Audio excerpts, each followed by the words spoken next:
Well, greetings. I think I am live. Oh, look at that. It's showing that there's one concurrent viewer at this point. Last time I did a live stream, it was 0 the whole time, even though there were a number of people on board. I don't know. Let's see if it goes up from 1. Anyway, so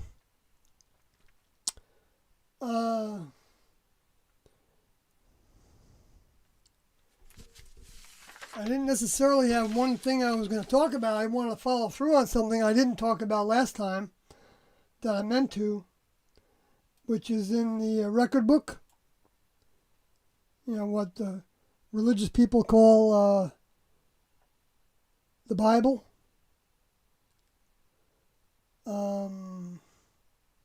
Talking about the 4 living beings.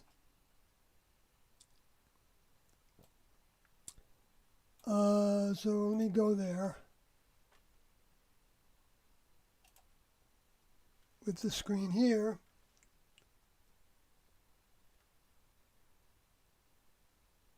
I went through the first verse of it in the previous live stream. What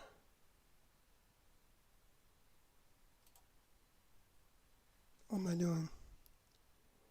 I'm trying to change it on my OBS screen.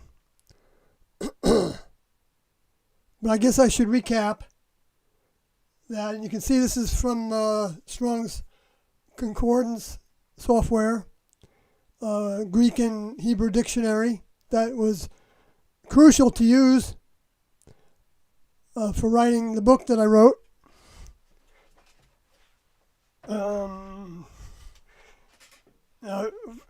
For someone's reference who hasn't is new to coming into these live streams, or Tiendo weren't religious and they didn't teach out of the Bible.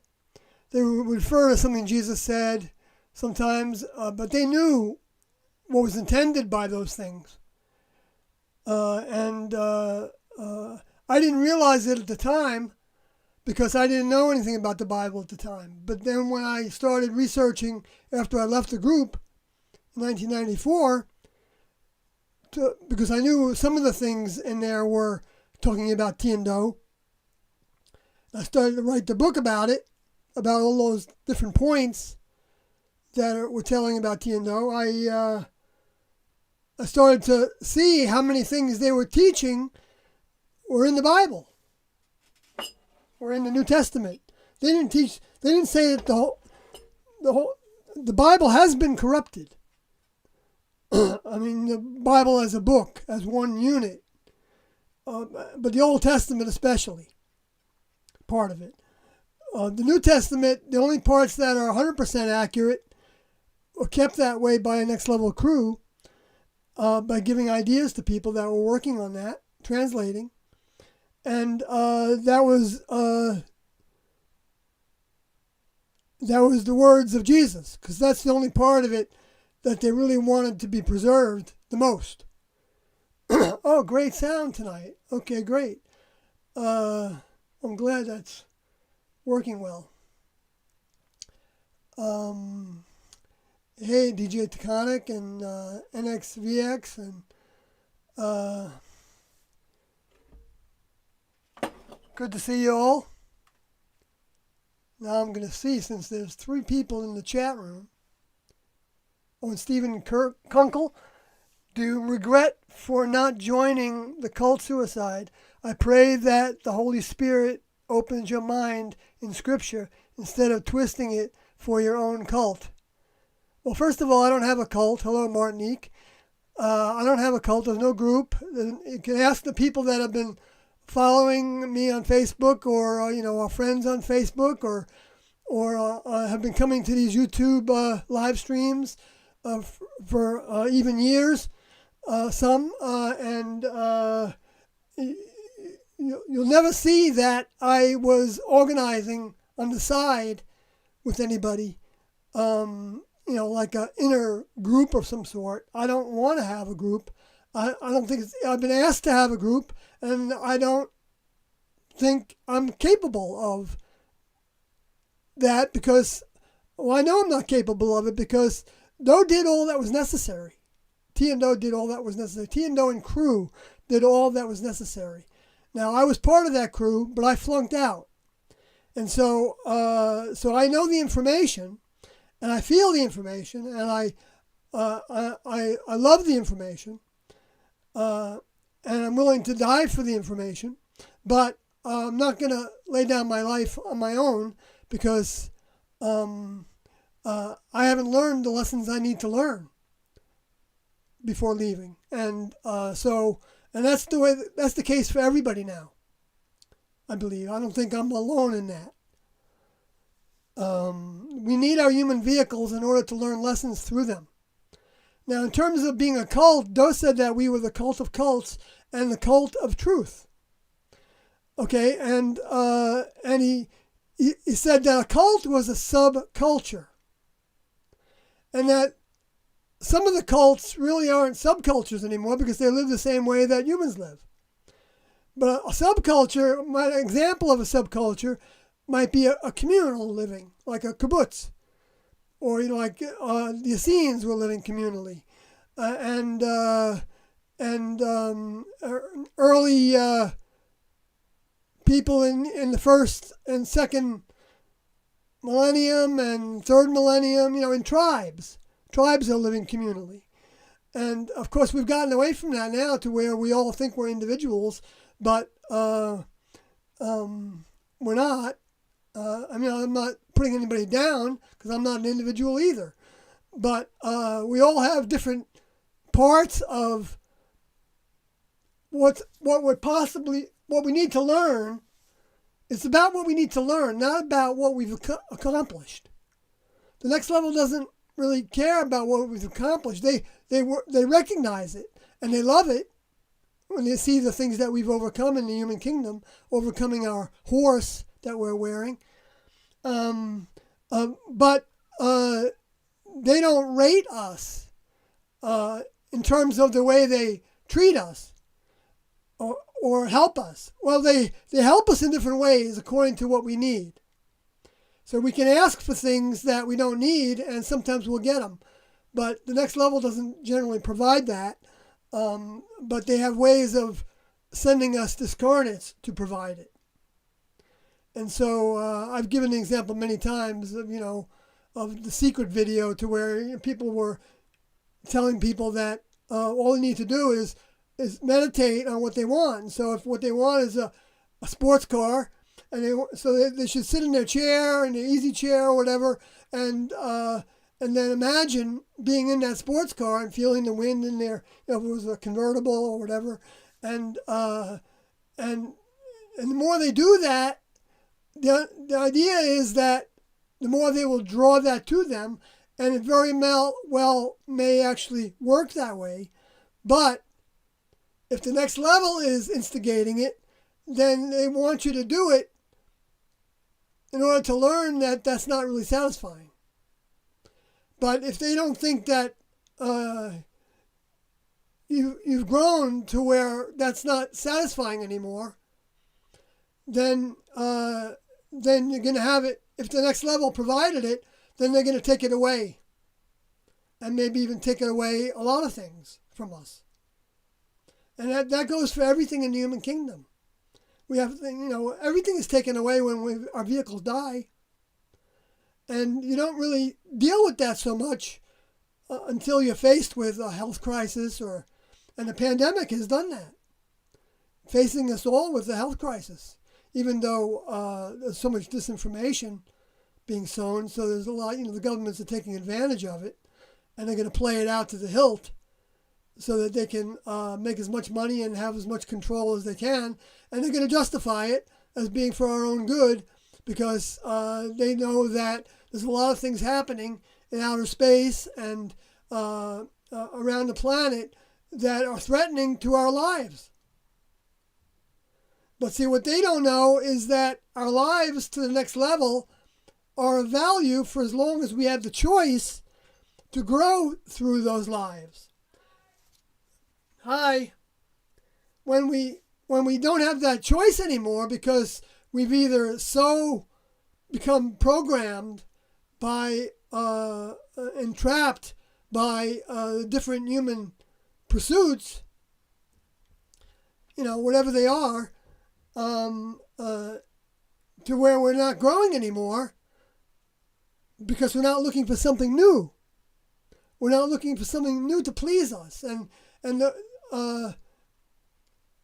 so we periodically will seek to please ourselves, or be pleased by information searching, for the truth. And then there's times where we get pleased by the things we did in the human kingdom, that pleased us. And there's nothing wrong with that, because there's nothing wrong with pleasure. It's just how much of it we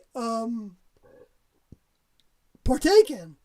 It can be a good distraction to not only pleasurable, but good for our health, mental and physical health, to have things we do that aren't just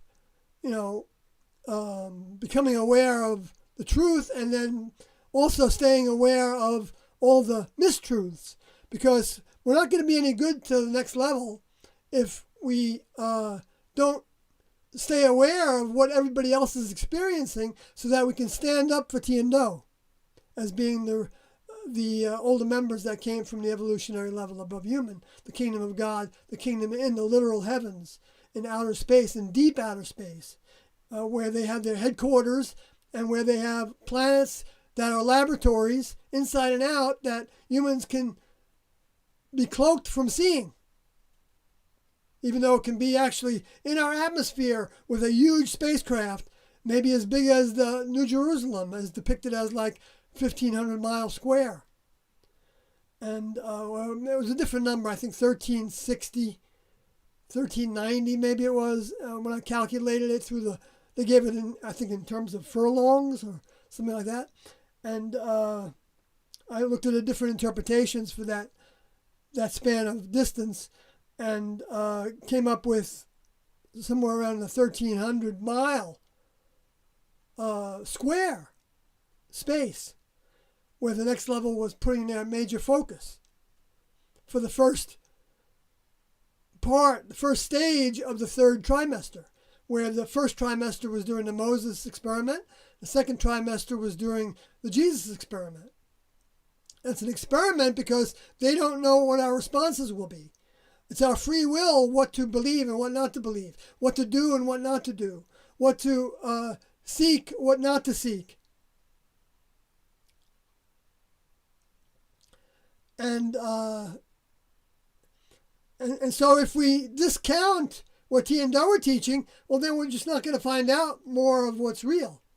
We're going to be left looking at the Bible materials, for example, and thinking that our salvation is in those Bible materials, even though there's plenty of evidence of those prophecies coming true.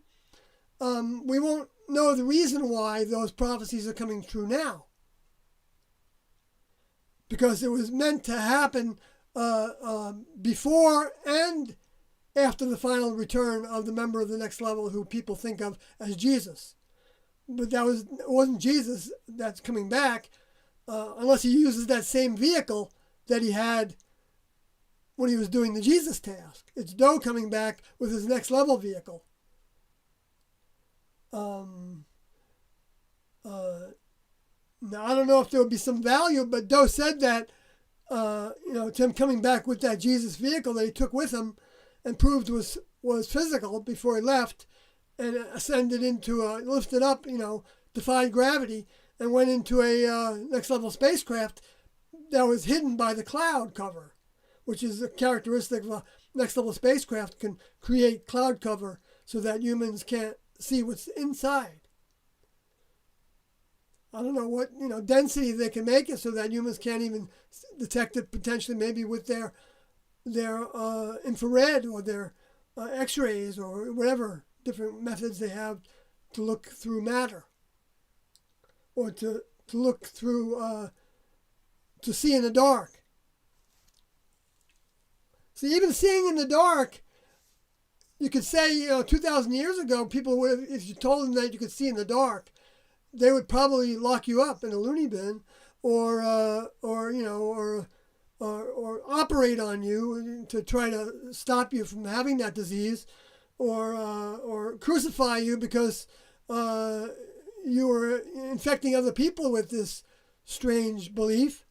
And yet now it's common knowledge that you can see in the dark with infrared light. Not even having to look at it as a symbolic seeing in the dark.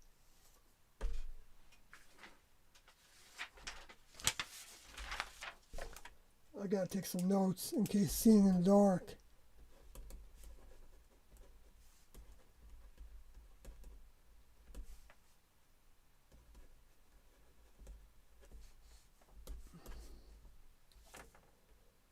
So I'll go back to the chat room for a second here.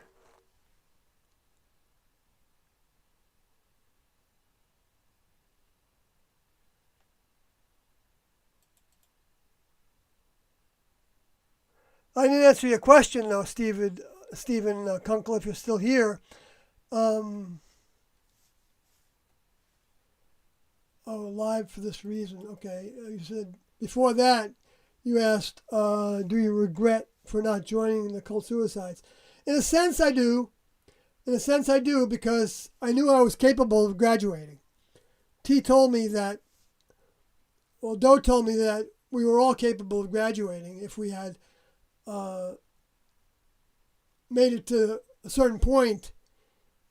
I don't know how many years it was when we were with them that they said that, but it was when T was still in her vehicle that was said. So it was before 1985, which I had been in the group then for 10 years by then.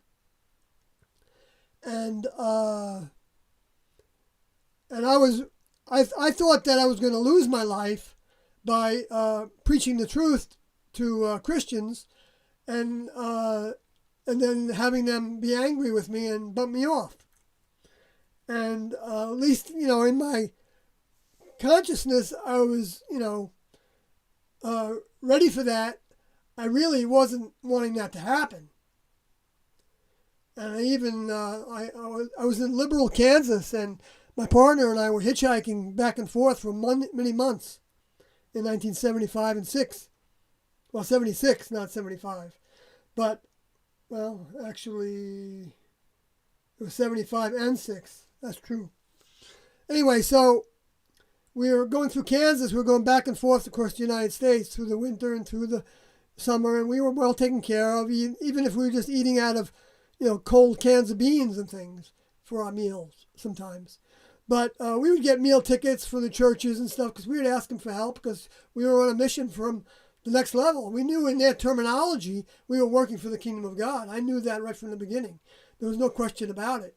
Even though I wasn't a Christian or a religionist in any way, or spiritualist or a New Ager, I was all those things in a sense. I believed in a little bit from everything.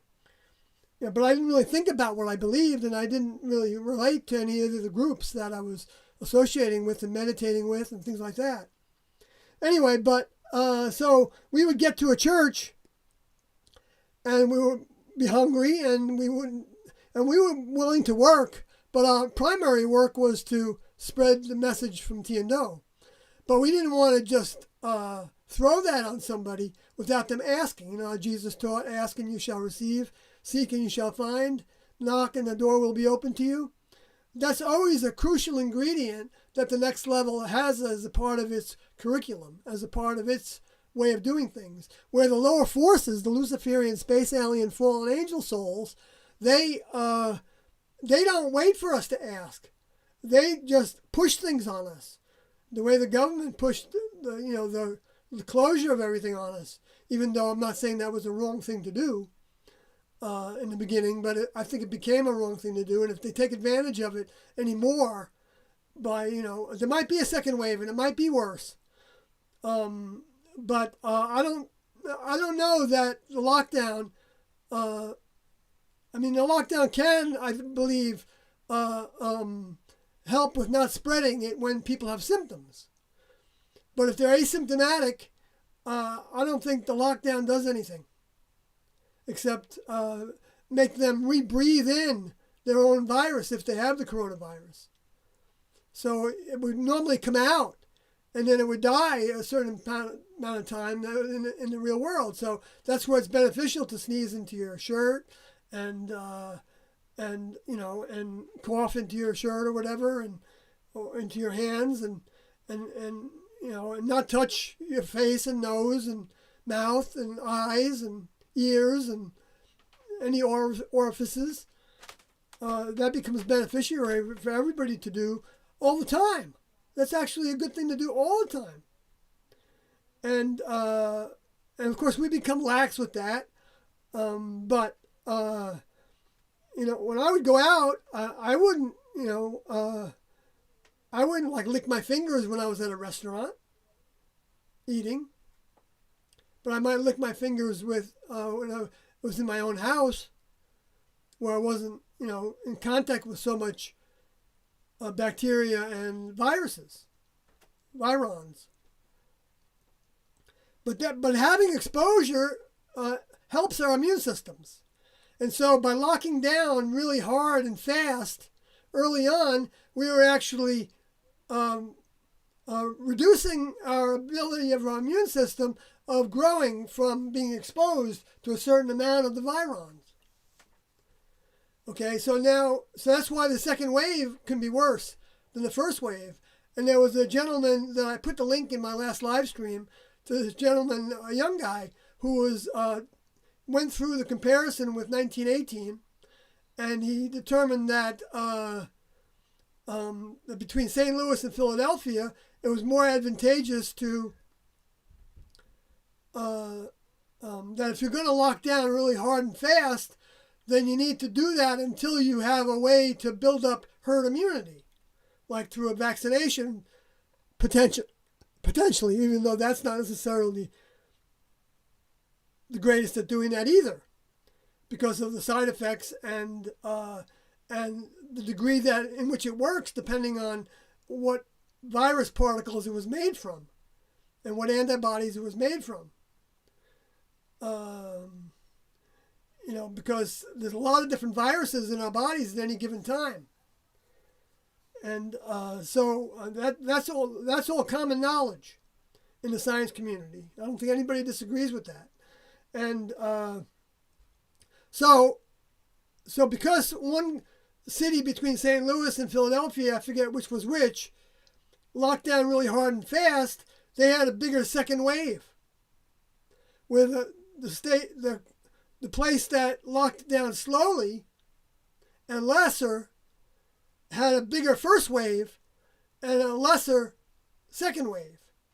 So now I guess it remains to be seen whether Sweden is going to have a lesser second wave because they didn't lock down as much during the first wave. And I think Australia also didn't do as much of a lockdown as, I'm not sure about Australia though. I don't remember the numbers from them. But I bet there's a number of countries, many countries, that would have different degrees of lockdown that did have coronavirus throughout their country, evidence of it, even though, it's hard to know exactly what's coronavirus and what's COVID-19, version of it, and what's pneumonia and what's H1N1 or some of the other flu viruses that the CDC acknowledges every year that we have to contend with. All of them we have to contend with in different parts of the world and different parts of the United States even, depending on what's come here before. Like if a lot of the SARS virus, the original SARS virus, the strains of that, which is a COVID virus, because it affects the respiratory tract the most, I guess, it came here through all the people that were traveling from China and Indonesia and wherever else that virus was strong in 2003. By people traveling and potentially bringing it with them and spreading it, but maybe spreading it in such a little degree that maybe it didn't get to the nursing homes much. because it was such a little degree, by the time it got to the nursing homes, it wasn't, if people didn't have symptoms, I knew not to go visit my mother when she was in a nursing home if I was sick. I thought about it. And there were times where I, wondered if I had a little something, and I would gargle with hot salt water like the Chinese recommended to do with coronavirus, and or vinegar or hot teas, not gargling with them, but drinking a lot of hot teas because it got flushed into the stomach where it was killed, and by the stomach acids. Anyway, but so I knew not to. I didn't want to subject her to that because she was living in a very restrictive environment, and her immune system was shot, from that. And maybe she did get sick from being visited with by some of her relatives, and eventually died. But she lost her mind well before that. So I didn't really have to mourn for her because I'd been mourning for her for over a year on the loss of her mind.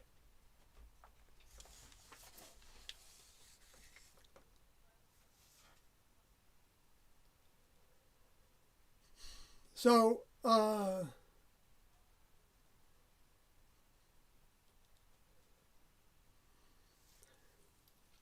don't know. We'll have to wait and see what happens, right? And now they're forcing the vaccine through to where they're going to put it into human trials on children.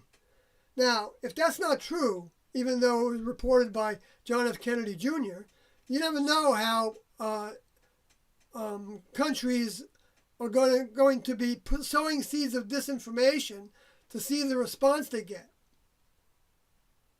And that can actually be true information that they want to do, but they're testing the waters by putting it out there and letting the alternative media report it. Then they can call it a conspiracy theory. Then they can even do it, and when they do it, people will think, oh, that's just a conspiracy theory because it's coming from John F. Kennedy Jr.'s website, and everything he says is a conspiracy, as well as the dozen others that are saying the same thing, the doctors, and at least a dozen that have come forward as whistleblowers.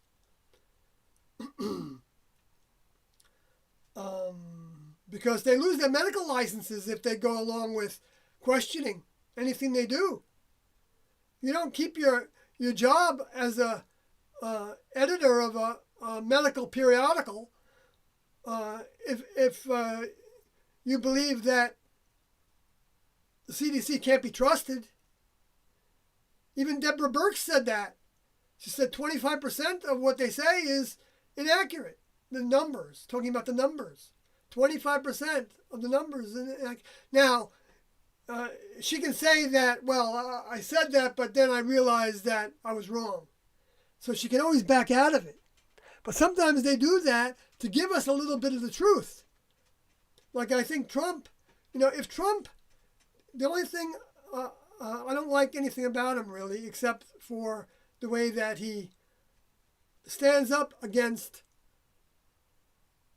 for what have been considered to be conservative principles, which include, big time, questioning the safety of vaccinations. So on that point alone, I would vote for him over Biden, if I vote at all. Because I don't think he has really the control over what's going to happen. But he does have the ability to leak things through his Twitter account. And so if he can't leak something, then I think it's good that, because people can scoff at what he says all they want, and they can believe that he's telling lies all they want. But his base and the people that question everything, that aren't his base, I'm not his base at all. I wouldn't wear that hat. Make America great. You can't make America great again. America was only great as long as T and Doe were here. And as long as their information is here, America is great. But everything else, I'm not saying everything, all the characteristics that people developed to where they weren't racist, and they weren't homophobic, and they weren't you know, gender conscious, you know, in their judgments of people, you know, and what people can accomplish. You know, they didn't believe in a separate pay for different genders. You know, they weren't going to look down on women as not being as intelligent as men, or business savvy, or whatever, or artistic, or whatever it was. It's all ridiculous. It's all primitive thinking. And so that thinking came from the next level's presence, the return of Jesus and his Father, and their souls, the soul crew, just like Jesus said would happen. And that they would be in vehicles again. He said you're going to have to be born again of water. Water had to do with, it was a symbolic way of, like rivers were compared to the human kingdom. Rivers of life, having to do with rivers of streams and rivers, and were like the human strain, the genetic strain of mind, because there's an invisible strain of mind that is with all of us. That's called our spirit. It's equivalent to the word mind. Tiendo used the word mind because it was more objective. They didn't like to use the spiritual words, or but they knew they had to, because they had to relate to our past understandings that came through. So it's not like everything in the religions is wrong. It's not like everything in the New Age is wrong. It's not. It's all those things potentially have kernels of truth to them. But the most plain talk about all this came through Tiendo. And Jesus said when he came back, he would speak plainly of the kingdom.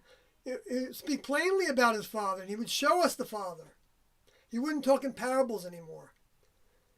But does that mean if Tiendo used one parable that they can't be him?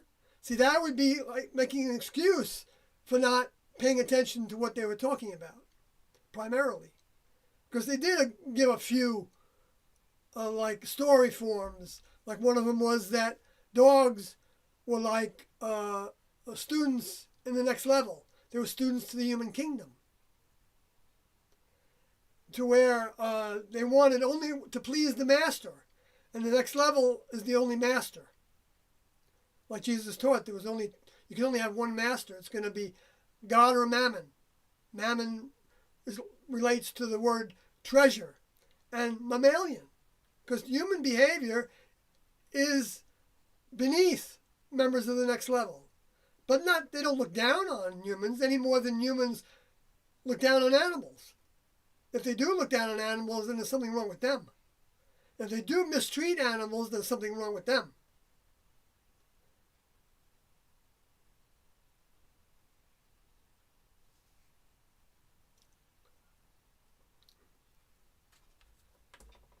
And they give a bad name to the record books, to the Jesus teachings, by doing bad things to people and claiming to be Christians, justifying it, like accumulating wealth and thinking that God is actually rewarding you with your wealth.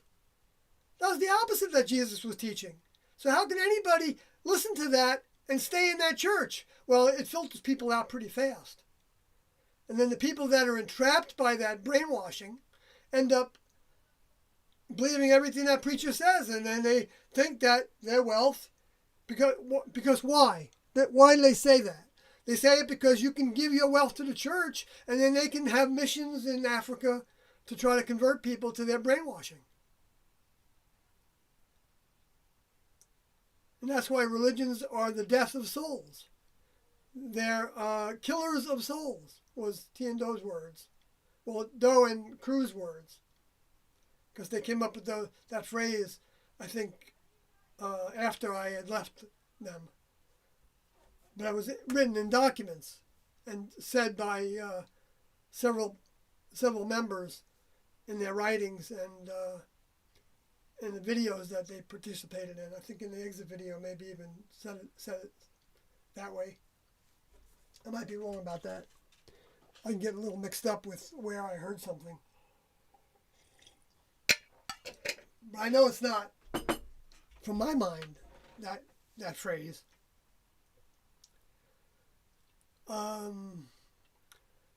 So I'll go back to that Stephen Kunkel's first comment. I pray that the Holy Spirit opens your mind. Okay, well, Jesus didn't teach us to primarily pray for other people. I mean, he did. Well, I should take that back. He did. There was prayer, and there was prayer and fasting. But the primary prayer he was talking about was not to be out loud. It was not to be public. It was not to be a lot of words. It wasn't to be, for those reasons, showing and giving tithes or giving to the poor and things like that wasn't to be planned ahead. Like, you got a program that I'm going to give 1% of my salary to the church because they're going to end up distributing that to third world countries, or even people in their own community, people that are transient and things like that, which happens too. Or or for a food cupboard, which those are all good things. There's nothing wrong with all those things. That's the best we can be when the older member's not present, but the older member's been present. And so now the best we can be is to put our first effort to taking in, consuming everything Tiendo taught in the Heaven's Gate book and in their audios and videos, and we all have that still. And that's the most crucial information to really understand. The Beyond Human tapes, all extremely powerful. And Stephen Kunkel, you do yourself a favor by listening to what Doe says in those tapes and considering that he might very well be the second return, the return of Jesus. That really wasn't the second return; it was the sixth. Well, no, it was the fifth return, because the first return was Adam. Well, that wasn't a return, but Adam was the first incarnation in the flesh, Son of Man. That's why he was called the Son of Man, offspring human. And then the second was when he recovered from having failed his tests when he was in the vehicle that was named Adam, and he left as Enoch, and then he came back and took over the vehicle called Moses, and left with the Moses vehicle, or the Moses vehicle left after he left. I don't know how that worked exactly, but the vehicle didn't stay behind according to Tiendo. And then, and all this is through T, actually, who said all this about Doe. That was the same individual doing this task throughout. And she didn't say that she was Jehovah, but you put one and one together and you come up with that she was Elohim, she was Jehovah, and it wasn't really a she. He just took a human vehicle that was in a she to show us that the Lord God was coming in a female vehicle, to show you that there should be no criticism or comparison at this point with male and female vehicles. Not saying that there wasn't a lesson to be learned from having our souls in a female vehicle during a time when the males were dominating. The male vehicles were dominating. Even though, the degree that they dominated, we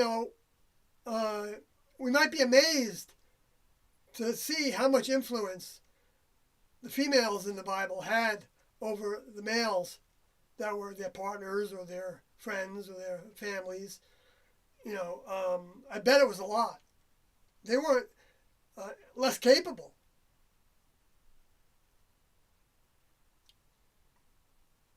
because Eve was given part of the mind from the mind that was given to Adam. And that meant genetically she had the same recognition of the next level that Adam had, or maybe not exactly the same. And that might have been the reason why she at first gave in and then and influenced Adam.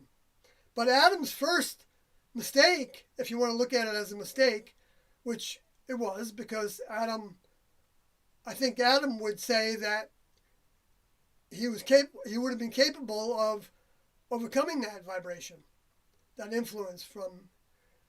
I don't know, because Doe didn't talk about it. If Adam would have felt that way, but he said Adam's first missing of the mark, which is what the word sin actually means, and that's the mark that the next level gives you. So the next level gave him a task of naming animals, right, and taking care of probably a literal garden, planting seeds and pruning trees or who knows what, and living off of that material. It could have been that simple. And then, but there was one tree that he was given instructions not to eat off of. Now, if let's say a scientist or somebody, an herbalist or somebody that really knows their plants really well, they might tell you that you shouldn't eat this kind of a mushroom, or it can kill you, right? And we'll listen to that, right? So there are authorities that we respect in the human kingdom, and rightly so, because humans have learned a lot of things about the next level, and especially their environment and the foods and all that. But you have to find it now, you have to go into the naturopaths and the homeopathics and the homeopathic doctors. There was a school that was teaching homeopathy, I think in Pittsburgh, that the Carnegies closed down in the 1920s or 30s, actually, I think it was. And who went to it but one of the presidents had a homeopathic doctor on their staff in the 1930s. I'm not sure, I don't remember who that was, but you could probably Google it and find out. But and now, if you talk about homeopathy to a medical doctor, from the AMA approved doctors, a lot of them aren't taught about homeopathics as being of value, and yet they're using the theory of homeopathics in their vaccinations, giving a little bit of something, something that would be that could be detrimental to the body, but in such a small dose that it stimulates the immune system to form antibodies to fight against it and to isolate it and get rid of it, whether through our liquid or solid eliminations, or through our breath, or through our skin, and that's what comes out as pimples and rashes and things, because we've got so much in us. And the more sensitive we get by staying away from the toxic ingredients, the more things come out faster out of us. But they also go away faster. But if our immune systems are so depleted that the body can't get rid of it enough, it ends up causing malfunctions in the organs, and we die. And that's what happens with AIDS, that might be related to the HIV virus. I don't know if they've ever really isolated the HIV virus, because if they were able to isolate it, they would have developed a vaccine for it, I think. And they haven't developed a vaccine for it. Well, it was isolated by that guy, Luc Montague or something is his name, from France, who won the Nobel Prize for isolating it, I believe. So I don't know what the reason is they haven't come up with a vaccine for it. Maybe it was also a combination of viruses that they were installing into people using animal materials, from an animal virus, like, was happening in Wuhan and Fort Detrick, by trying to engineer a bat virus, coronavirus, into being a jump to humans. Why they want to jump it to humans? Well, there's two explanations that I've heard and believe are possible. One is that because they wanted to learn how to cure the SARS virus. So they wanted to have antibodies for it, and then they wanted to see if those antibodies could be used in a vaccine to give to humans in a trial to see if it prevents them from getting the SARS virus. Okay, and the other is to be able to move closer towards developing a super vaccine that can be used against many viruses. So that would be their motivation, to have more than one viruses contained in any one thing. So now let's say they did that with HIV, and then they used monkey virus, because that's what some of the rumors were, to try to make a vaccine for it. And so then they released it to the public in Africa, let's say, and which was fairly documented by a couple people that I read books about that were written many years ago. And then let's say another virus comes along, it gives you the signs of a cold and a flu. Well, then combining it with what are viruses inside of animals, because you've been testing with animals, different viral strains, and seeing how those, viruses contribute to loss of heart function or respiratory problems. So the symptoms of them.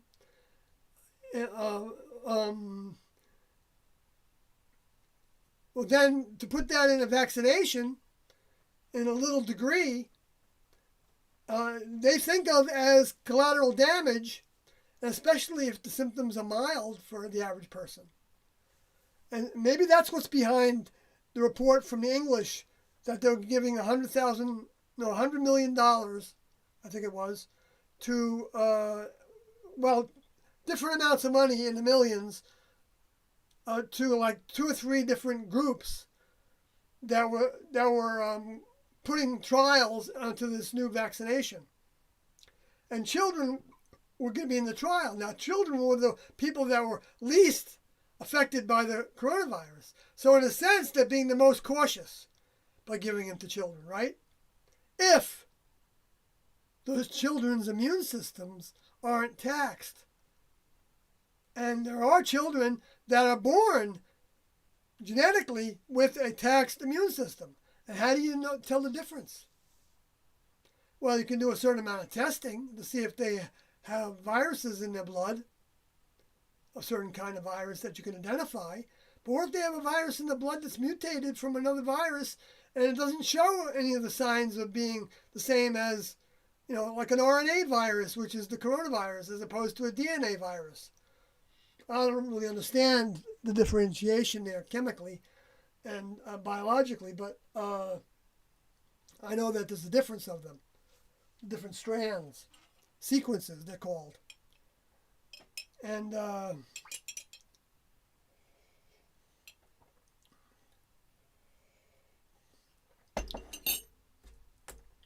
so, we know they're building underground bases galore. We know they're afraid of a threat from outer space that some of them are thinking are the bad space aliens as opposed to the good space aliens, when they're all Luciferian space alien fallen angel souls using hybridized human vehicles that are a combination of the sperm and eggs or eggs that they had in their freezer chests, or that they made their hybridized humanoid vehicles from. If they still had potential ability to inseminate somebody, like with the sperm, and for an egg to become inseminated by their sperm. I don't think they would have been abducting humans nearly as much if they had enough storage of those materials, those biological materials. That's where humans get the ideas from them, because they're bombarding us with that, because they want the humans to be able to develop those technologies of making clones. And humans have already made clones of humans. I think it was done in Vietnam.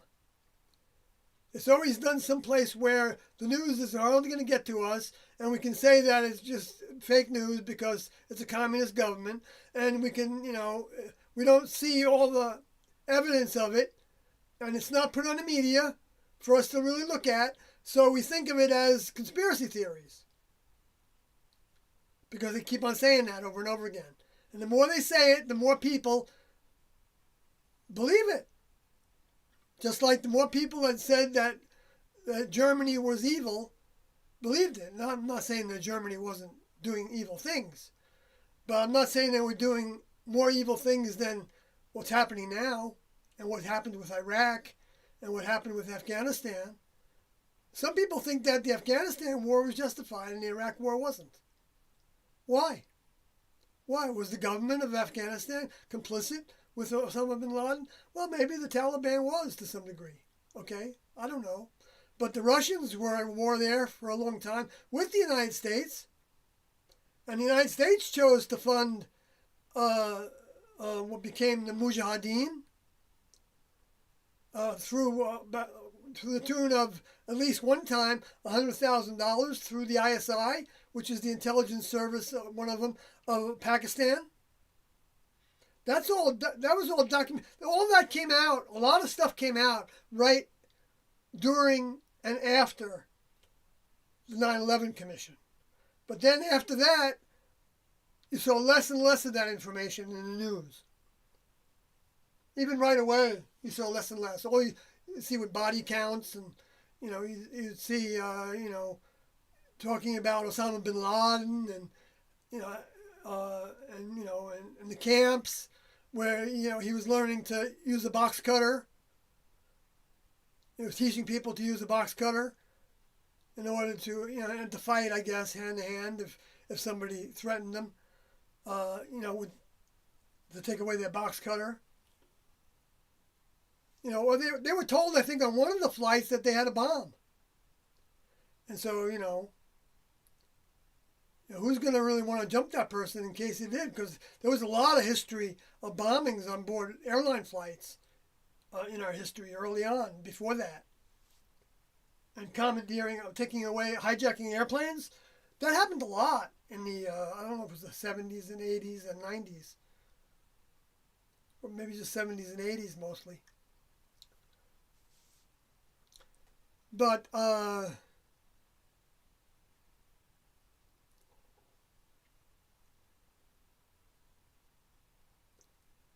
we had those documents that said the Progress for a New American Century was a committee that was formed by people like Rumsfeld, and Wolfowitz actually wrote up the document called Rebuilding America's Defenses, and Cheney was a signatory in that, and Rumsfeld.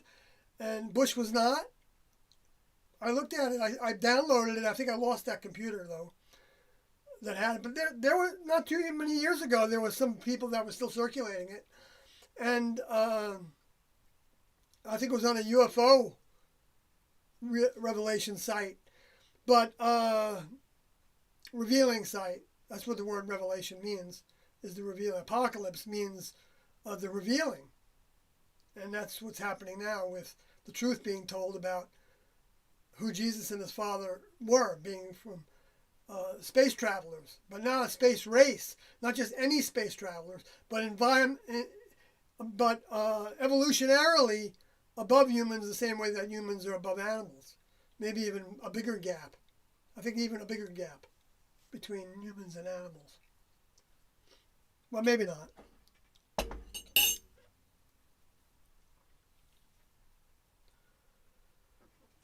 Okay, so I'm going to go back to, see, Martinique, I said hello to you.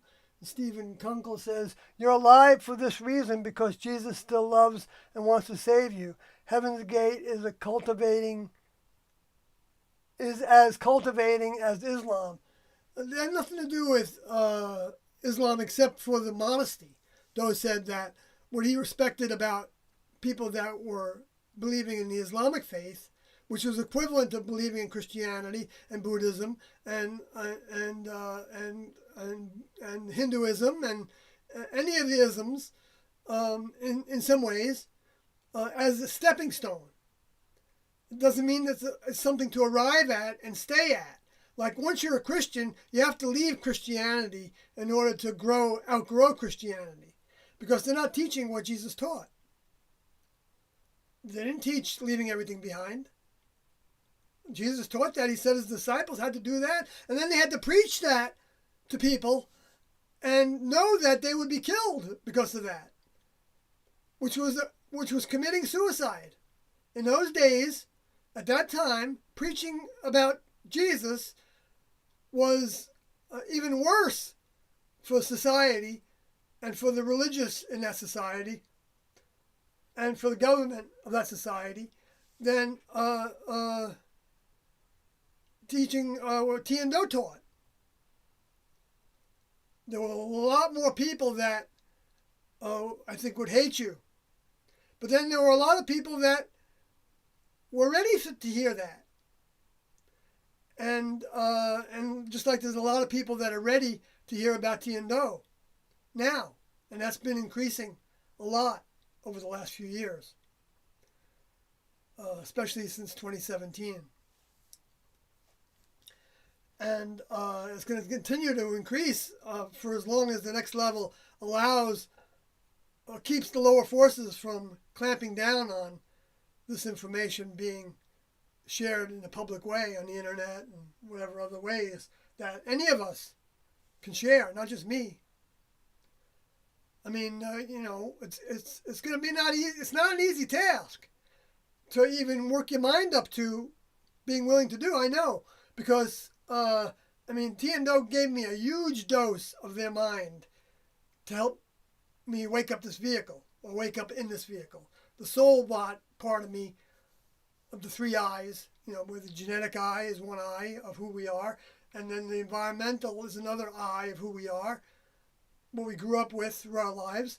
And then the third eye just so happens to be, and pun is intended, the next level mind that comes through the light that we receive from the next level through our pineal gland and wakes up our brain waves and our spirit that is surrounding each cell is surrounded by electromagnetic field. And that's why the electromagnetic field of each cell can be affected by our positivity and negativity.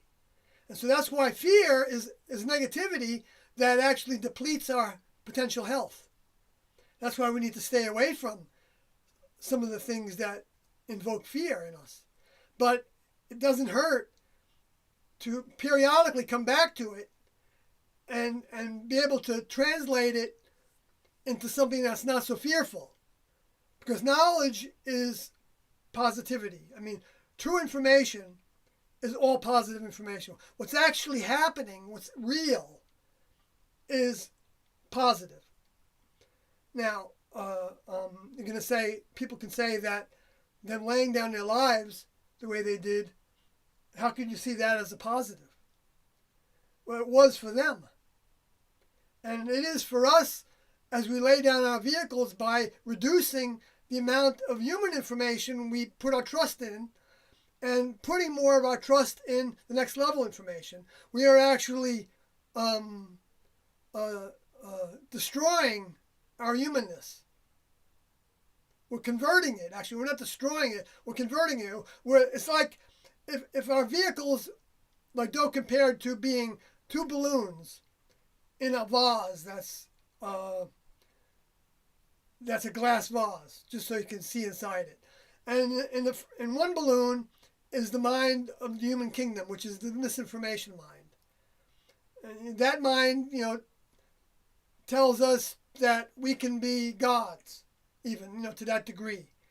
Or we can be Luciferians, and think that's the height of becoming. Okay, we can be whatever everything in between that. We can become famous in the world. Okay, with whatever we're doing, we can be, a leader of many people in our corporations and all that.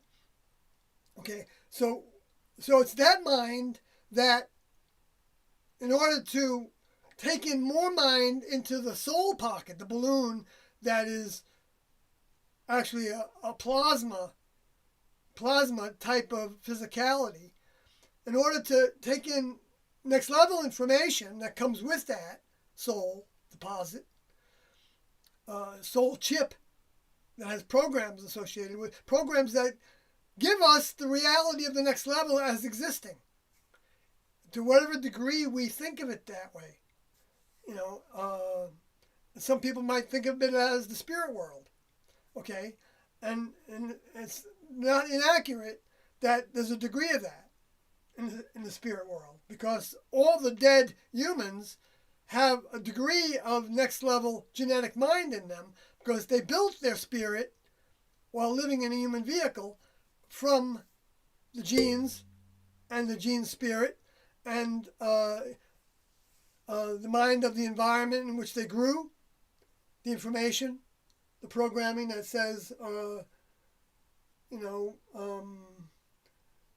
build a career, have a bunch of kids. I'm not saying that's bad, okay, but from the next level's perspective, that's primitive. But that doesn't mean you don't take care of your kids if you have them now.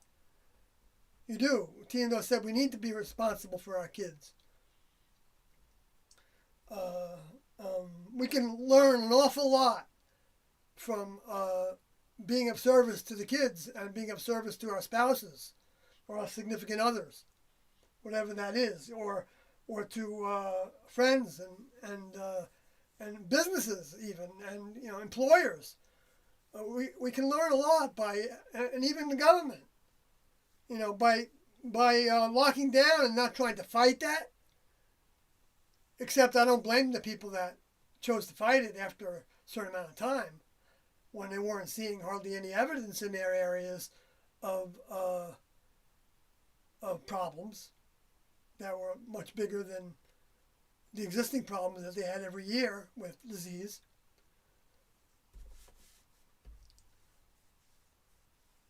20 to 60,000 people died every year from versions of the influenza A and influenza B and others, other viruses. 60,000 and over 60,000 in 2017, according to the CDC.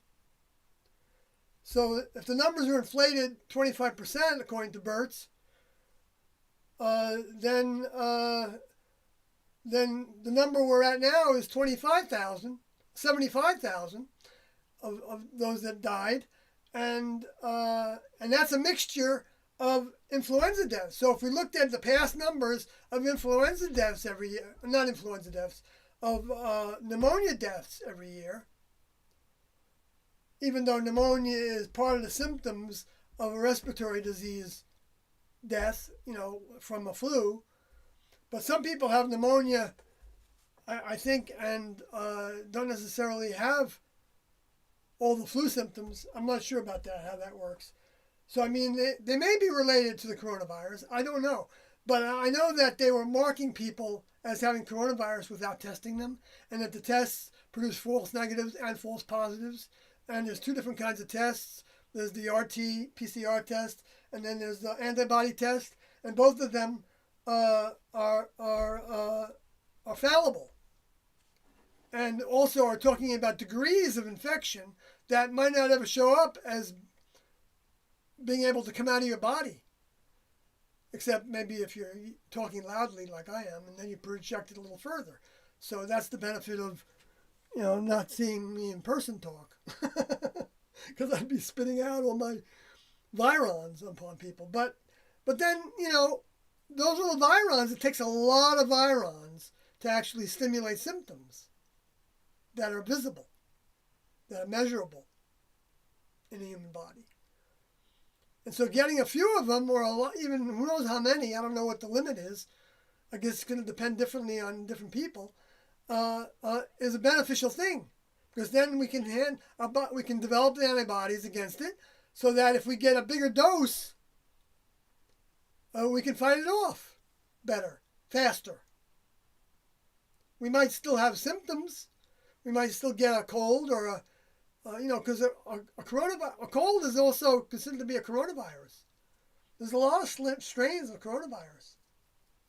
They've been studying it for a long time. But they made this one into the last straw that broke the camel's back. I don't think it's an accident that it started in 2019, even though I think it means the 19th version of that strain. But I don't know if they've really isolated it yet. But maybe they have. But in a sense, they don't necessarily want, because they want to have humans to test the vaccine on.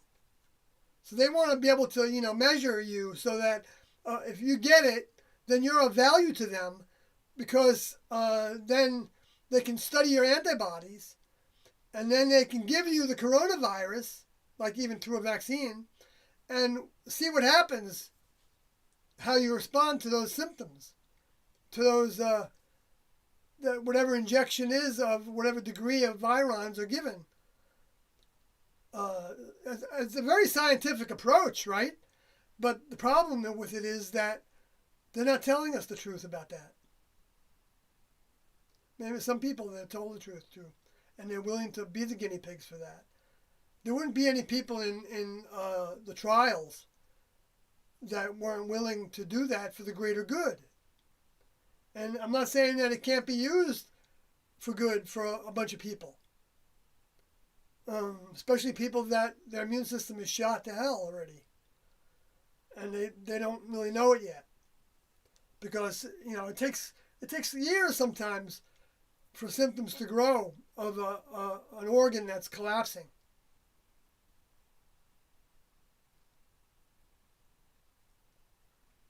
Like they always said that cancer takes at least 10 years to incubate. Maybe it was 20 years even. But I don't know, that's, you don't know if that's 100% true. I guess from radioactivity, you probably get it. It might move pretty fast. But then again, there's a certain amount of radioactive particles in a lot of chemicals. They have such a high atomic weight that they don't die very fast. Like things like mercury, and so they use those as preservatives, and also as adjuvants to stimulate the immune system by trying to fight it, and then putting the virus with it so that it learns to fight the virus along with that adjuvant. So the antibodies are being generated by fighting against the adjuvant as well as potentially fighting against the virus. So then when you do an antibody test, how do you separate the two? Maybe they do know how to do that. Maybe they know how to separate the antibodies that are generated from fighting mercury or formaldehyde or the things that are put in to preserve. So that, why they put preservatives in the vaccinations? So that the vaccinations will continue to function over time. Like in shipping. And like for multi-shot vials, because it's a lot cheaper to use multi-shot vials to ship vaccination ingredients. See, we know they're doing things for money, for profits, but that's not their motive. I don't believe, Ryan says, which is an excellent website, I believe, YouTube channel, The Last American Vagabond. I don't believe his conclusion that they're doing this for profit, for their personal profits. I think they all have plenty of yachts and second and third and fourth homes, or whatever, how many, and airplanes and mansions and I already said that. But and the best health care they can buy, and so what do they want the money for? Because of their programs to try to survive what they perceive is coming from outer space, or from viruses, or from nuclear wars, or from droughts, and earthquakes, and volcanoes. All things that the next level is stimulating, except for the nuclear war part. And other wars that create famines, because it creates migrants. And they end up, just like, I remember saying to somebody years ago when I saw the shortages, a couple of years ago, when I saw the shortages happening in Venezuela, I remember telling somebody that might happen here. And it did. I can go to the store now, I can't find ammonia. I wanted to spray around my garden to keep some of the rodents from going into my garden.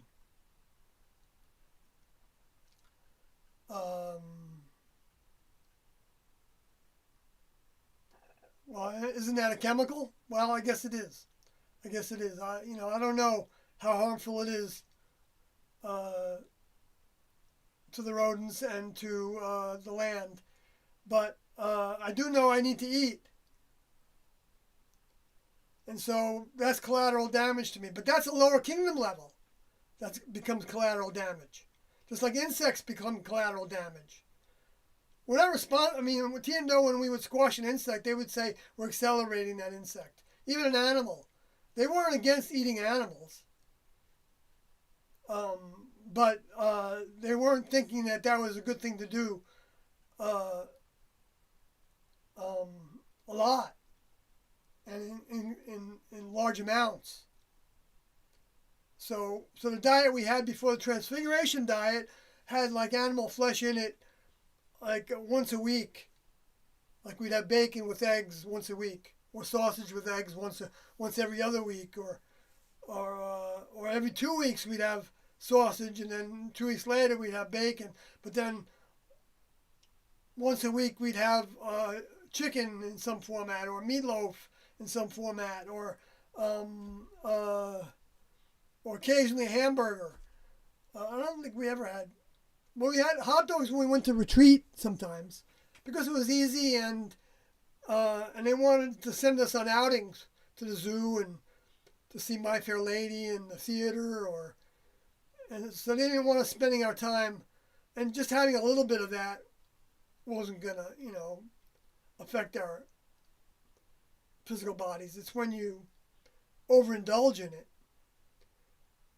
that, and not just that, but the accumulation of all those flesh foods, they call the flesh foods heavy proteins instead of flesh foods. And changing our terminology is important, because, see, nowadays people think of flesh foods sometimes as being spiritually incorrect. That we're more spiritually evolved if we're not eating, if we're vegetarian, or even lacto-vegetarian, or vegan, which those are more cleansing diets to have. Unless we're a vegetarian and we're filling up on nachos and with cheese, and even artificial cheeses, or we just use too much tamari and too much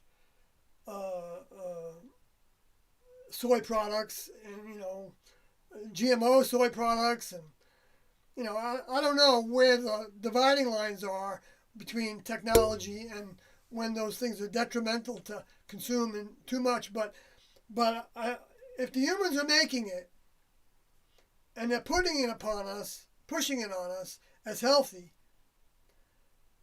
then I think it's good to stay away from it if you can. Doesn't mean that some of it sometimes isn't going to be okay. But if you're doing cleansing most times, by trying to stay organic, because less pesticides, less fossil fuels in your vehicle. I wonder how many pounds of fossil fuels we consume in dyes and flavorings and pesticides and herbicides and fungicides that are partially derived from fossil fuels. I'm not saying all of them are, but I know a number of those things are, and considering that that's a condensed form that goes into your body and the body doesn't know what to do with it, so it's going to isolate it into the fat cells. That's my understanding of how that works. So that when you accumulate them, then no wonder why people that are very overweight relative to, I'm not saying where the overweight level is, but people they can make up their own mind about whether the vehicle is overweight or not. They don't have to go by what anybody else says. And but I just heard a report that more people that are leaning towards obesity are dying, and men, and they said people that were of the African American genealogy were dying in greater numbers. Now I kind of resent some of that, because I don't like to compare things with gender and with race, because it's like putting down people. But I mean, you can put down men. That's okay, because there's so many men that still think they're God's gift to the world in one way or another. But there's plenty that know that then know better. In fact, some of them think that their female partners or friends are better than them in a lot of ways, but that they're more willing to do a job that needs to be done, like fight in the military, as if that's a good thing to do. But I'm not putting down people that join the military, because that can be a big lesson. But just like religion, you have to get out of it in order to make it a lesson that you're at least get into a position to where you're not participating in the harmful agenda. So some people might be like a medic, like Tulsi Gabbard was. You can't be much more honorable than she, in my mind, and still be somebody that believes that you're going to do some good in the world by joining the military, by being a medic and helping the people that are harmed, and wishing that there wouldn't be any of those wars, for geography and for raw materials like oil and whatever, mining for gold and diamonds and, in Africa or whatever, with all the little wars that take place there. Those little wars aren't necessarily established by people in different tribes without the West having gotten involved to make big mining operations happen, to where there's a lot of wealth for the people that were in control of those mines. And then when the other people that weren't in control of those mines would see that happening, and they would see the people being mistreated, then they become revolutionaries, and they're seen as bad, or as like Islamics, right? Because they're rebelling against the Christian mindset, which is totally brainwashed in Luciferian thinking. I'm not saying people are, but that mindset overall is. And that started with Paul. He was the first primary Antichrist, even though he said some things that seemed to be right on with what Jesus taught, because he got it from the people that were there to hear what Jesus said. That's the only reason he would have Well, I mean, he could have also perceived some of it, but you really can't perceive accurately things from the next level better than you can when you get it from the horse. So, like, when you get something from me, it's gonna be diluted and distorted. Well, not in a negative way necessarily, but it's just not gonna be as strong as getting it from Doe. He doesn't beat around the bush. I beat around the bush at times, but then again, that's part of the growth cycle that we need. And Tiendo taught that the students end up being the ones that are interfacing with the people that are in that same strain of mind, genetically and environmentally. And it could be, it's, but not only the same strain of mind, but other strains. But, some people are more, but also that strain is also affected by the bad behaviors. I mean, the behaviors that aren't like members of the next level would have, that are taught in the major offense list and the lesser offense list, and the 17 steps to however they can apply. They're not going to be able to apply them 100%. And there's certain things, those things are all worthy of applying to the degree that you can with other people. Thinking about other people as being potential fellow students, even if they're against it to begin with. They potentially could become a student, because until they die, they have the opportunity to open up to Tiendo's reality more. And how fast they can grow at that point is not something within our ability to judge. So they can pass us up, even though we've been doing it, even though I've been talking and talking and talking for 20 years or more. And in the group I was talking and talking and talking sometimes, assigned to that task. And but in other areas of my human behaviors and ways, I might be way behind somebody that doesn't know how to talk about this so much, doesn't have that experience to talk about it to the degree that I can. And so we're only judged by our older member. And that's probably in Scripture for Stephen Kunkel to research if you want to. That it says somewhere, I'm sure, in the Old and New Testament. There's a lot of things in there that people have brought to my attention after I start talking about things that Tiendo are putting together in terms of the thinking and behaviors and ways.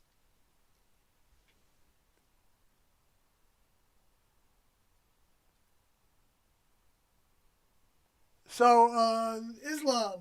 I know there's a lot of Christians think that Islam are the Luciferians, and they don't know that to think that way, they're being taken over by those Luciferians. Now, they're not taken over any more than the rest of us are with our human behaviors. So it's not like they're going to hell because they believe that Islam are being influenced by the Luciferians, because Islam is being influenced by the Luciferians to not look at what Tiendo are teaching when they have the opportunity to do so.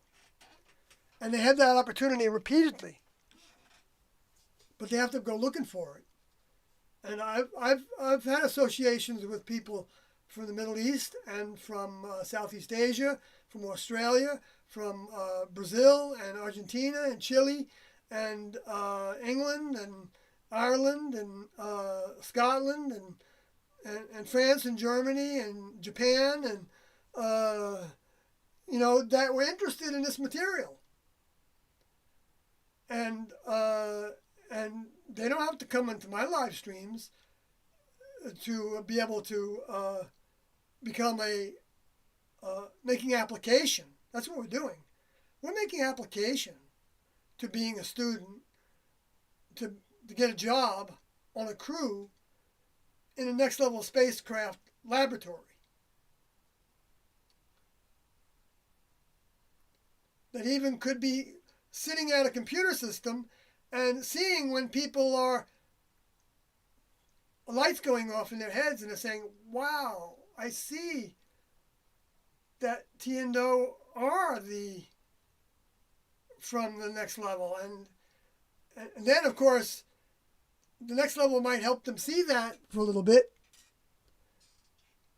But at some point, they're going to be challenged with wondering, how in the world did I think that was true? I'm not saying that that's a fact, but that might be one of the influences that will come to that person. But that the strength of that influence, even the next level can even regulate that, so that we're not overcome by that thought, and we stop looking to T and Do's teachings. I mean, yes, we might stop for periods of time. We might have problems with some of the things that we think they were doing or saying at any given moment in their years here. But if we don't quit, we'll get answers to all those things, and why we can trust that everything they did and said were instructions that we're getting, and so even if it was giving us the ability to doubt them, that was an instruction. And then you can say, well, Sawyer, then, you can say, when they said that we would take our vehicles with us in 1975, and then they changed in 1975 to saying that they didn't know if we would take our vehicles with us, but that they felt like the shooting down by the press was the shooting down in the streets being the two straits of Egypt. What Egypt represents, the two streets of thought, one being the two witnesses, and the second being admitting that he was the same soul that came back to do the Jesus task. When he was with T as the two witnesses, he wasn't. They said they were not Jesus. That Jesus was going to come back during the seventh closeness that started with Do's admission through in 1994. Well, actually, it started in 1987 to think about it, and then became more obvious in 1993 through the USA Today Second Thunder, and then the third thunder being the second thunder being the Beyond Human series, and the third thunder being the USA Today information advertisement on May 27th, and this is from Revelation 10 I'm talking about. And I believe this is the way that this is meant, is the best way I can figure of translating and interpreting that part of Revelation. Because T and Do didn't talk about that part of Revelation that I can remember. And they said some of Revelations isn't totally accurate, like the 1,000 years. Which they thought might have applied more to a different time period than right now, or right in the near future. Although knowing the next level, Do could choose, or T and Do could choose to have that time period for the new Luciferians, when the old Luciferians are recycled, and then there's a new civilization. It might become a base for the next level before it becomes a new civilization for a garden, to where they're going to provide the lower forces for us to fight against, the souls and spirits that are brought back to continue their growth.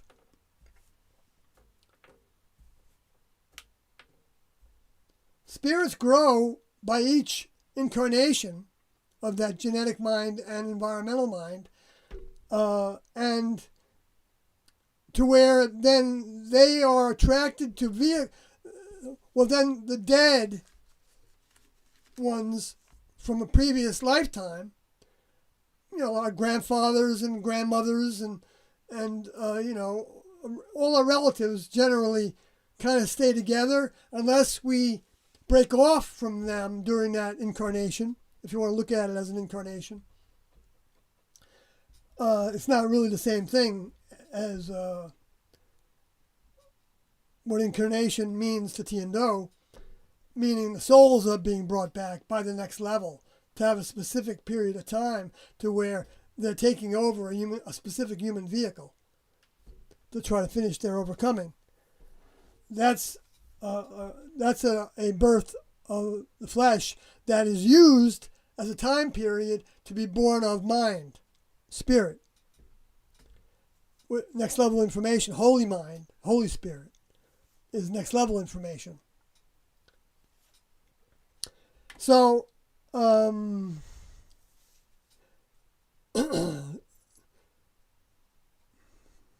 was I going there?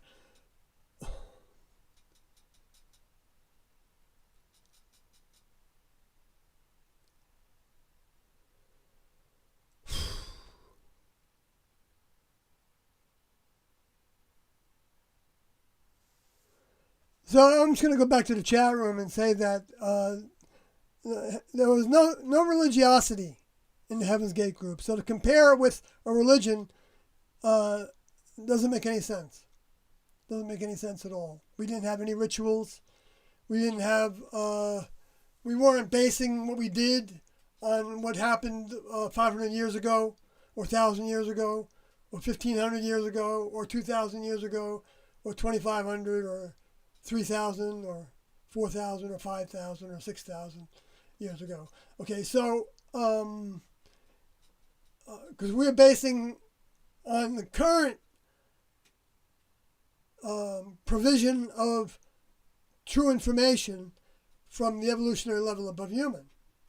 So that terminology from the religions all becomes inaccurate. It all becomes inaccurate. And we need our minds to be more accurate in order to make the leap to be on a spacecraft where if we were allowed to be on that spacecraft when we still believed that Jesus provided the truth and that this T and O were just, they were really working for Jesus, and they weren't the Father, and, they weren't anything they said.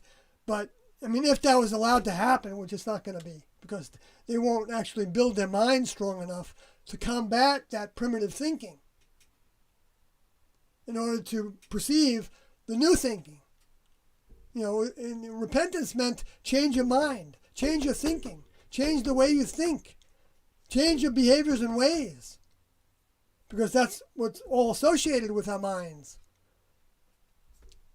Our minds justify our behaviors and ways. They seek to.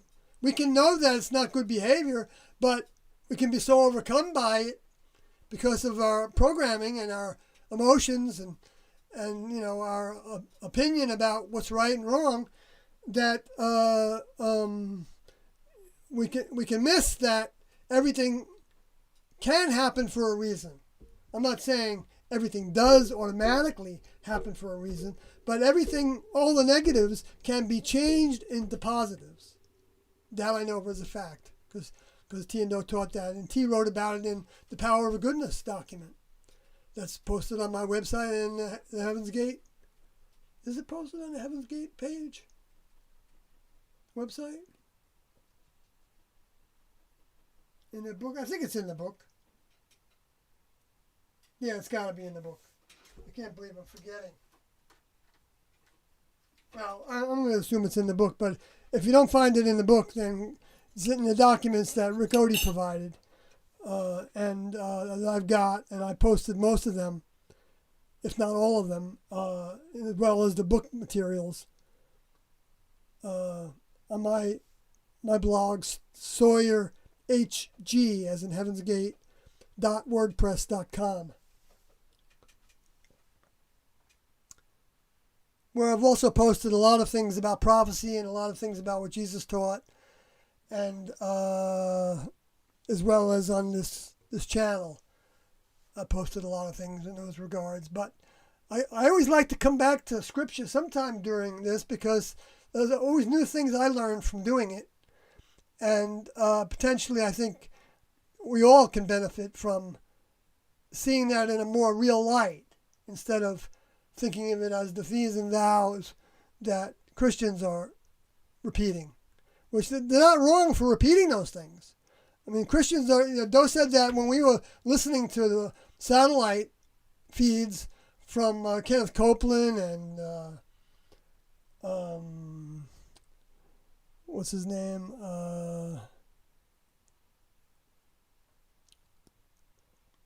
Seventh-day Adventist, Zubin Mater. No, not Zubin Mater. Zorba.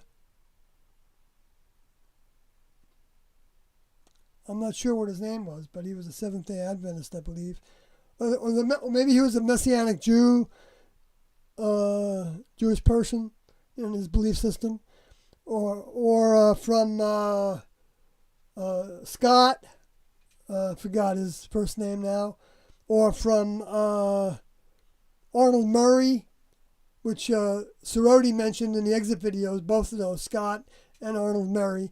I've tried to contact both of them, but I haven't been successful in that. But Cousteau learned a lot by looking at the versions of the Bible at that time in 1987 starting, because they provided more than one translation.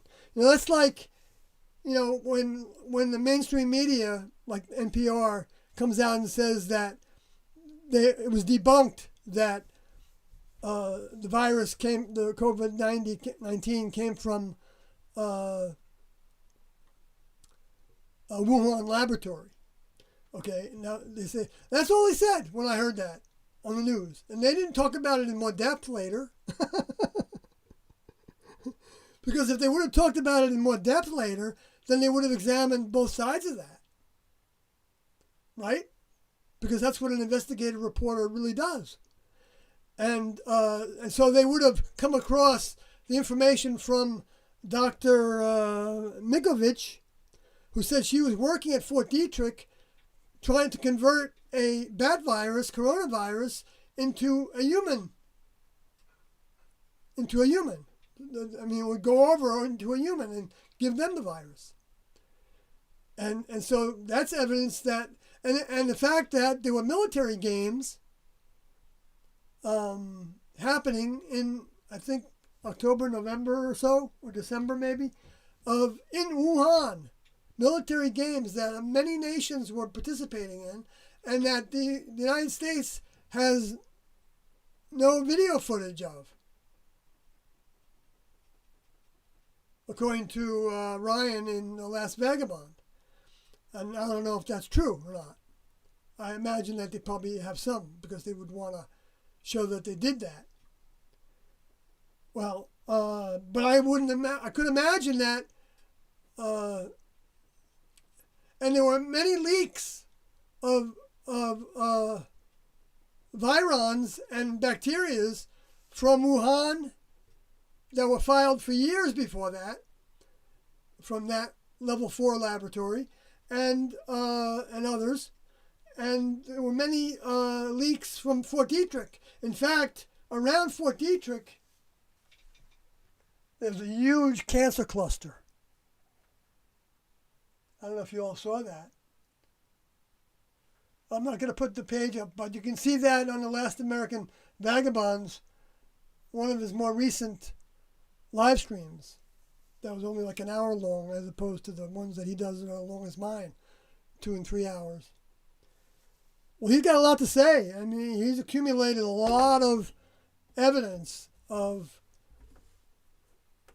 tremendous deceit and tremendous manipulation, and taking advantage of a situation that I'm not saying wasn't beneficial at first, but I agree with not letting it linger. Why? Because I want people to have the option to go to the hairdresser. If that's what they get their pleasure from, fine, go to the hairdresser. Go to, whatever it is, go play music at a bar. I don't care if I ever do that again. I really don't care. I mean, part of me would like to, because I would like to talk more about what I believe in during those times, and maybe I'll get thrown out. I did a live stream before this to another channel, and where I just played music, and maybe I just did it too long, and so I was cut off. I don't know when I was cut off. I have to go back and see if they recorded it, because I didn't record it. I should have recorded it. But I can do it again, because it's just my little thing that I do. And it keeps on getting better, I think. Or more coherent. Maybe I shouldn't say better. I should say more coherent with the different songs I do. And routines.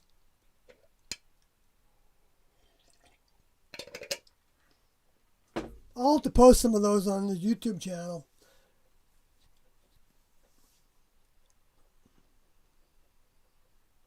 Or on my Facebook page. I don't really want to, I think I'm a decent musician, so I don't really want to, I don't want people to, want to be my friend or, on Facebook or come and listen to my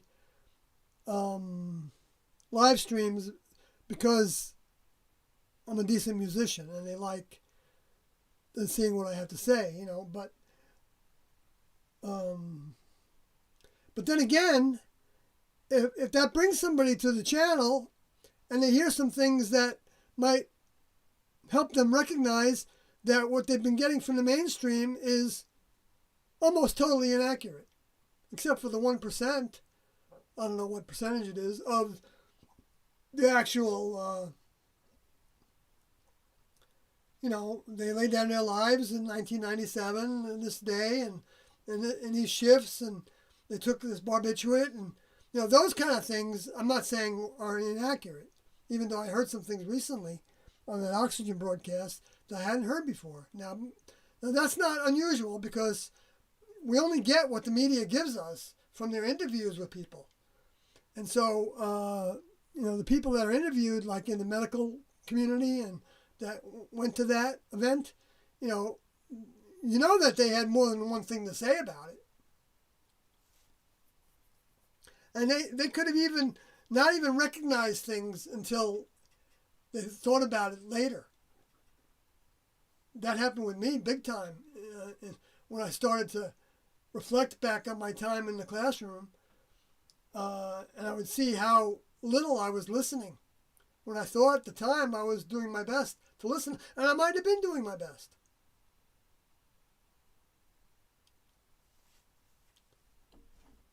But to assume it is always a lesser condition of thinking, or a lesser mindset, not mindset, because I don't believe in mindsets. It makes it sound like it's just one way, and it's always going to be that way. Well, in certain things, it's always going to be that way.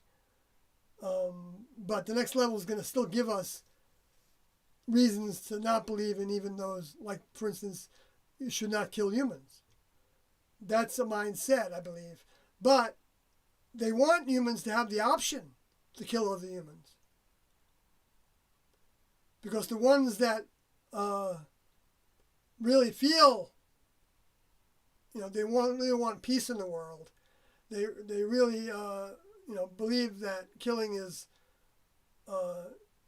primitive or not right. They may think that self-defense is okay, but even that, they could want to be able to not put themselves in a position to where they would have to be defensive of their vehicles. And then they could also be in a position of realizing that one way or the other they're going to go. So why not be willing to lose their vehicle for the highest truth they can imagine, instead of dying because of cancer or some virus or because the benefit of people having a face-to-face relationship with people that believe, that pay attention to alternative thinking and to whether conspiracy theories have merit or not, because some do and some don't. The benefit of that is, in person, I think they get well,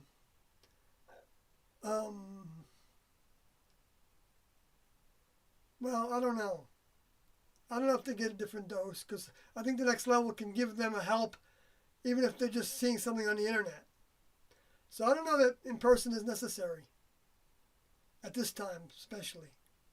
But it was necessary for Tian Do to be in person. And they always said, many times they said, when I say many, I'm not talking about like hundreds. I'm talking about maybe 3 or 4 or 5 times through the course of the years. They repeated that if they didn't need to come in human vehicles, they wouldn't have, because they don't like it here. They don't like their human vehicles. I mean, their human vehicles, they respected their human vehicles. They wanted their human vehicles to be healthy, to do the task to the full degree that it needed to be done. And they needed to use their human vehicles to pull in the next steps so that the steps weren't too far ahead of the classroom. They always said that they needed to be they were always just one step ahead of the classroom. So in other words, when they were at the classroom level in 1975, where they said you don't need to lose, we can get on the spacecraft with our human vehicles. You don't need to die to go to the next level, which is based on the fact that I think we can count on that Jesus believed in Enoch and Moses and Elijah, and we can believe in what Jesus wrote because Tino said we can count on what he wrote or said. Not that he wrote anything, but Doe thought that there were students that took notes. That's why the Gospels are so similar. And but anyway, so I'm just trying to share the progression of thought that justifies believing that what T said, that Doe had done that task as Moses, Elijah, Enoch, and Adam, and Jesus. To where this last time he's coming back, he got really into the human kingdom in all ways. He became famous. He became, well-to-do financially. I don't know how much of that he accumulated. He never talked about his finances that he had that I ever heard. So for all I know, he wasn't well-to-do financially, but he had a real a Fiat or something, sports car, or they had a name for it. And he used to wine and dine with, the popular people in Houston. Like I said before, Fawcett and who knows who else. Those are the only two that I remember him mentioning. And you can hear all this, I think, pretty much in the Beyond Human tapes and in even the first Beyond Human tapes. And in 1994 in the Inverness or Portland. That might have been the Portland tape the most, but also the Denver tape. So if you search on my YouTube channel or on forshared.com, which has the audio tapes posted, or you ask me for those audio tapes and I'll send them to you over email,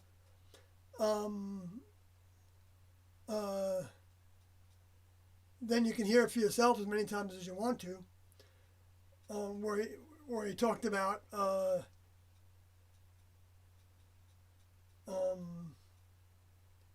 well, I got distracted a little bit there, but getting familiar with, for those students that were holding meetings then, getting familiar with what Jesus was saying so that you can talk to Christians, because Christians have been prepared to receive the truth. But he said it's going to be, it's almost impossible for them to, but it's not impossible. No, he didn't say impossible. He said they hardly stand a chance to see the truth from Tian Do. They hardly stand a chance. Now, hardly stand a chance can be a huge chance. So for somebody to hear this information for the first time, a second time, a third time, whatever, and to discount it each time, and as being the truth, that was the return of Jesus and his Father for the first stage, the woman and the man in Revelation 12, that I can go through every verse there and show how it relates to those teachings and what they did, not just the teachings, but how they traveled here and they traveled there. They were up in Wyoming in the wilderness for a while, living outdoors, and like it says in Revelation 12, and that T left by her vehicle going swallowed up by the earth, which is an expression for going into the grave. And she went into the grave, but it was actually a urn of her ashes, her vehicle's ashes, that was spread through White Rock Lake. So her ashes went back into the earth.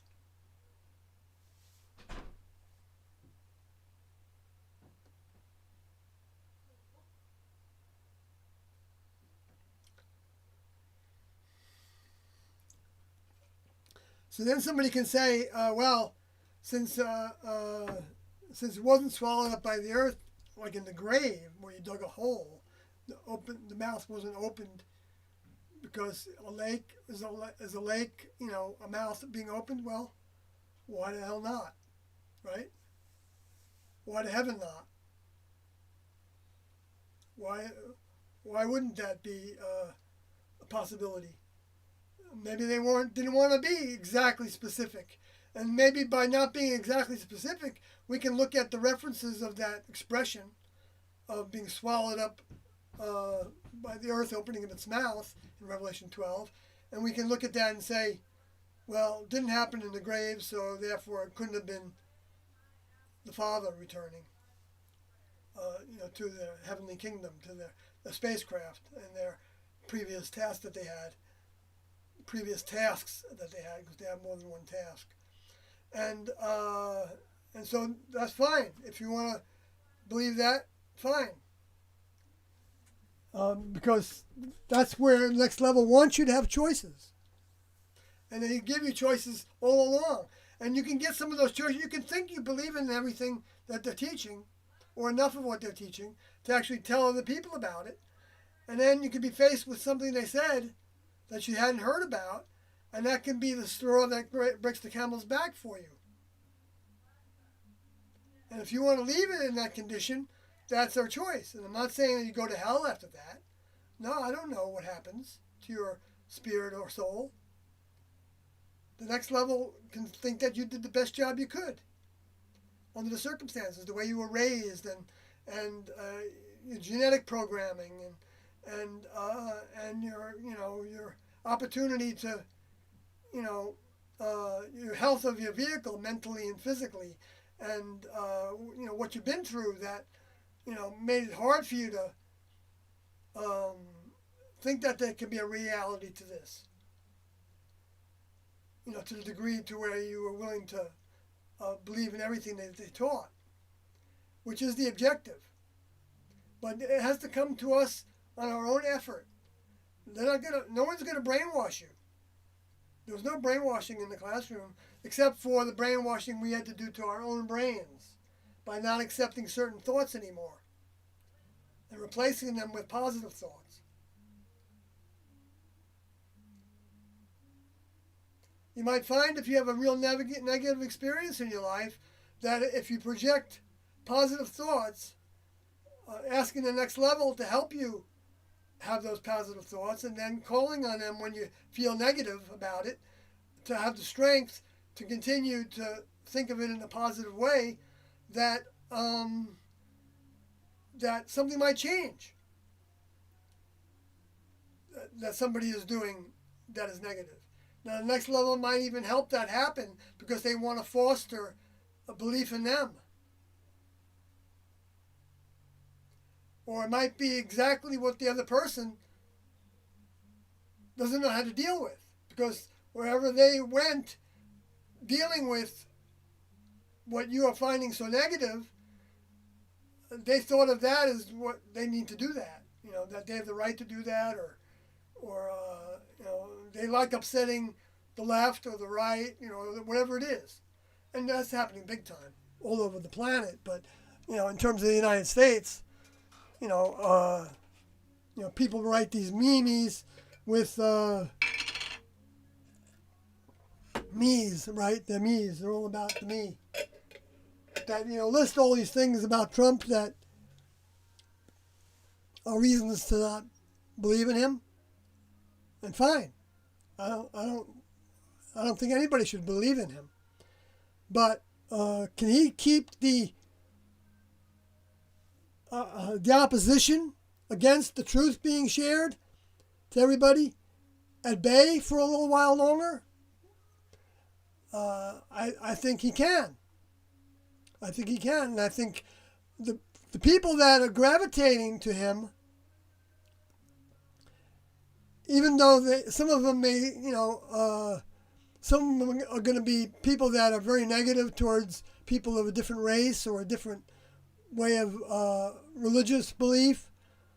Like the person in the chat room was, vibrating on thinking that Heaven's Gate was like Islam, but, compare their behaviors. There's no suicide bombings. I mean, even the bad behaviors. There's no people, and even the people that do the suicide bombings, they don't believe, the people from Islam that are really Islamic believe in peace. That's why they say, Muhammad, peace be unto you. And every time they say the name Muhammad. And they believe that in their families, and they also, so they're closer to God than many people that think of themselves as Christians, that think that they only want peace with their own nation.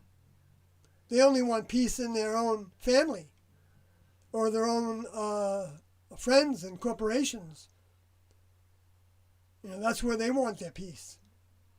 And the rest of the world is collateral damage for them so that they can promote their agenda to try to get off the planet, to try to come up with a God particle, as they call it, from the cauldron, what do you call it? The Hadron Cauldron, I forgot now what the name of it. The Hadron Collider.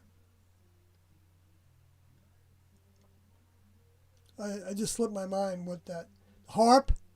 No, HARP is the electronic frequency generators that were up in the North Pole that may be still up there, but they don't want to talk about it now. Because, that they're using potentially to try to create weather patterns. And they're woefully unable to really do that in any significant way that amounts to more than a fly towards the whole planet. The fly is beating his wings. That's the degree they can make the wind happen. No, I mean, that's not true exactly, because they can make nuclear bombs go off that can produce tremendous winds. We saw the photographs of that, right? Tremendous winds, but they die down really fast. I don't know how long those winds continue.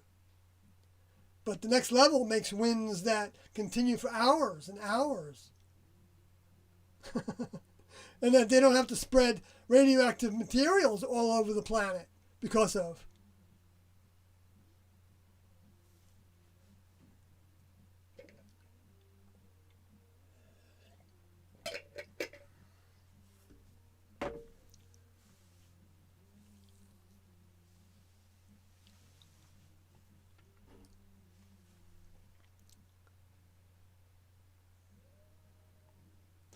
So back to the chat room. Hello,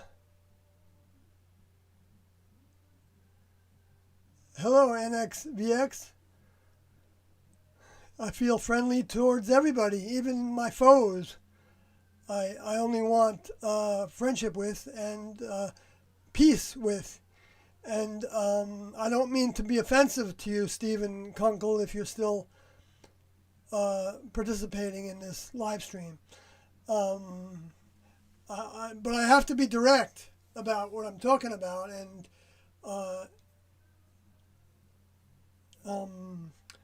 because peace is the way between members, students, between humans, is to try to maintain. But we're not supposed to have peace in the world. It's not supposed to be easy in the world. If it's easy, then we stop asking for help. And that's why we have diseases. And that's why we have a lifespan that's not necessarily as long as we sometimes want. And that's why even children that die young, we don't know to what degree that they grew during that brief time they were in a human vehicle. They could that spirit could have got a big lesson there that made them not afraid of dying, and actually seeing the positive in being in the hospital among other people that were dying, to try to give them positive thinking and showing how strong they are with their positivity by dealing with some of the things that those children are dealing with. That, I'm not saying that I want that to happen to anybody. I don't. But if it happens, then the next level can make it a positive for that spirit, even though they die at a very young age. For that brief time, they could have grown a whole lot. And they could be back into a vehicle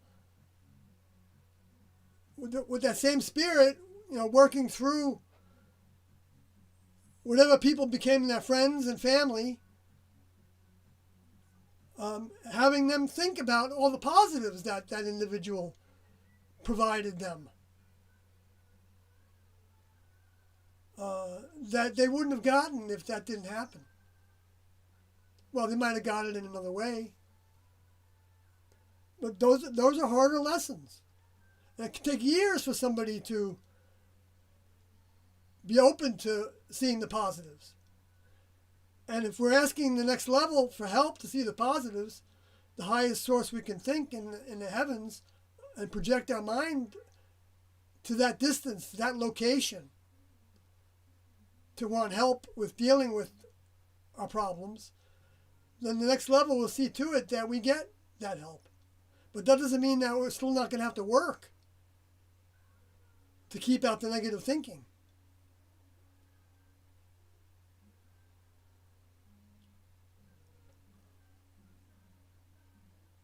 A lot of people that have had autistic kids or autism spectrum disorder, or which is a range of HD,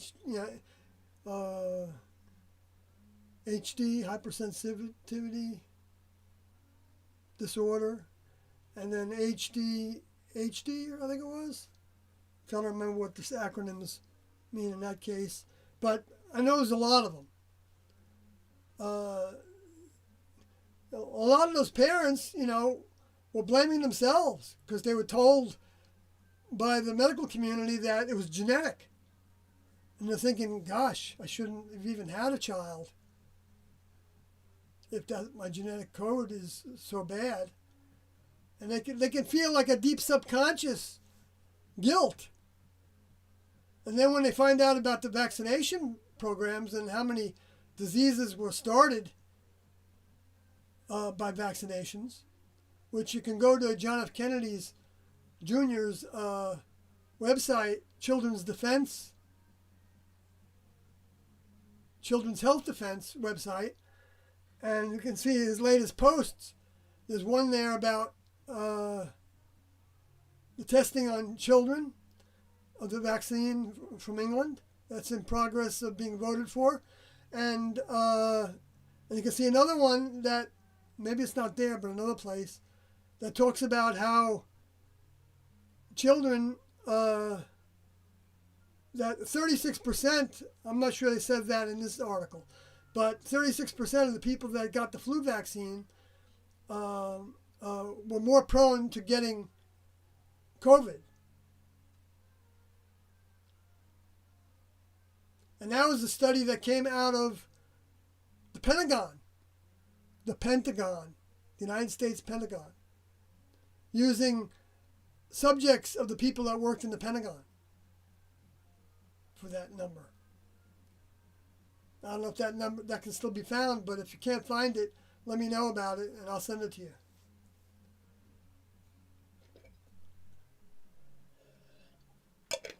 Not that I really want to become, I don't really want to attract attention in that regard, but I'm willing to for as long as I can, because if the next level is allowing it to happen now, it's going to be up to them to decide if and when we're totally going to be squashed. Might not be for a while. I don't know how long. I don't know how many years it might be. But I wouldn't count on, returning to the previous normal if I don't have to. I mean, sure, we want jobs. And so, Tienda would call them sticks.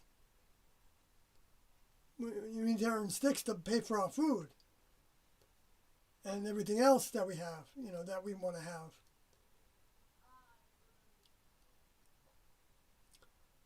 So I would suggest, for those that can, start relationships with farms.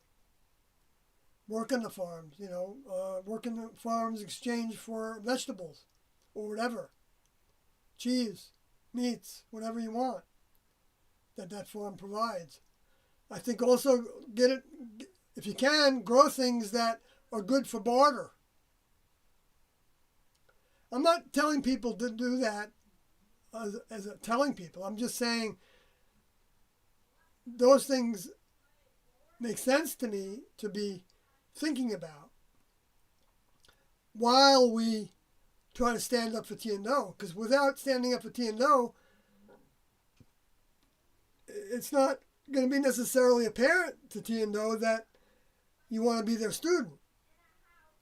But I'm not the judge of when that happens and how that happens and to what degree that happens and how often that happens and where that happens. So that's up to each of us.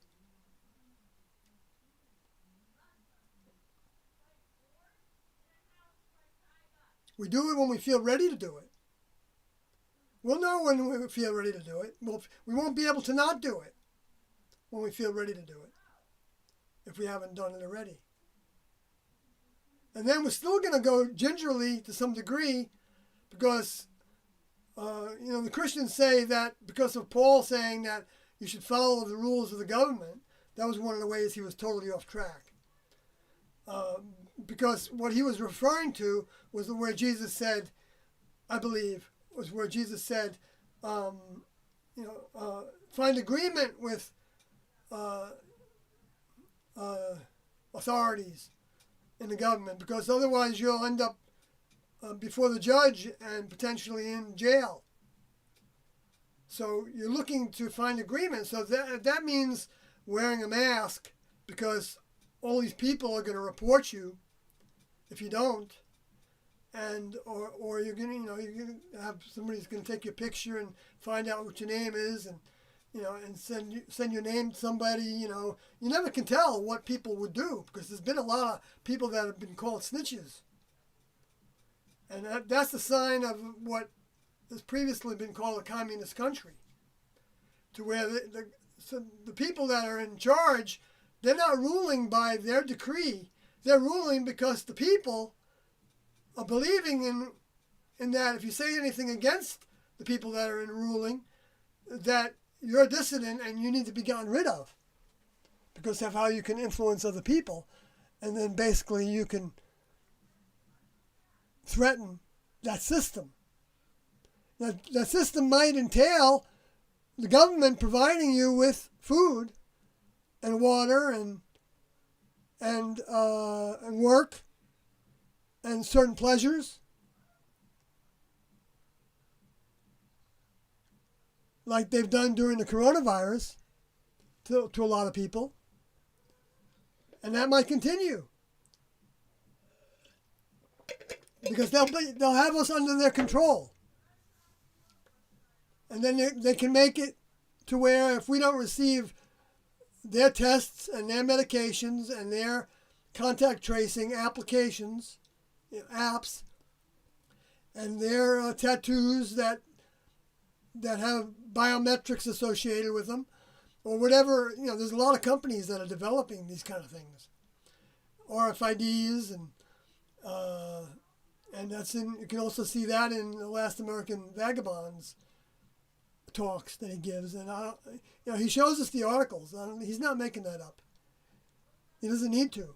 There's plenty of people doing it, and they're taking the grant money to do that. So the government's paying for all that to happen. Even the development of computer models is potentially, even on the global warming subject, they're paying people to develop computer models that will support their theory, because then they can sell it to the public and they can put it in the budget.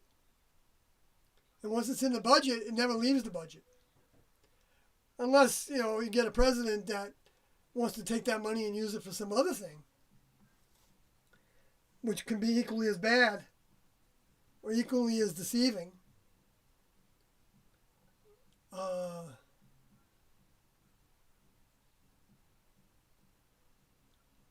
See, I don't think Joe Biden will leak anything, hardly.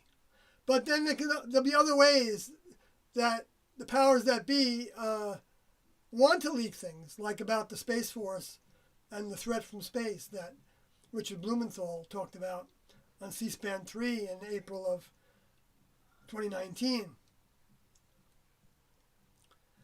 That he quoted talking about that threat from space as that they know what they are doing, and we know what they are doing, and they know that we know what they are doing. And what does it have to do with what they're doing? Well, it might have to do with the asteroids coming closer. It might have to do with stimulating earthquakes and volcanoes happening more. It might have to do with different events that are happening in the sun's corona that we've seen a lot of evidence of. That I thought I was going to talk about prophecy, but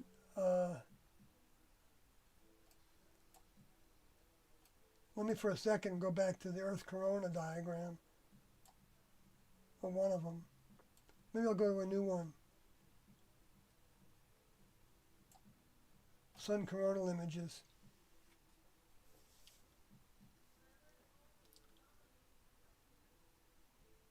A lot of these are not lens flares, I don't believe, or NASA game playing.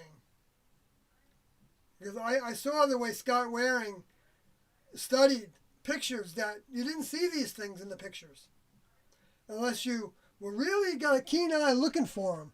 And then he would zero into it and expand it and expand it and expand it, and this is what he would see in the sun's corona from the Soho satellite and others over the years, since approximately 2013, really. From actually, I think, from the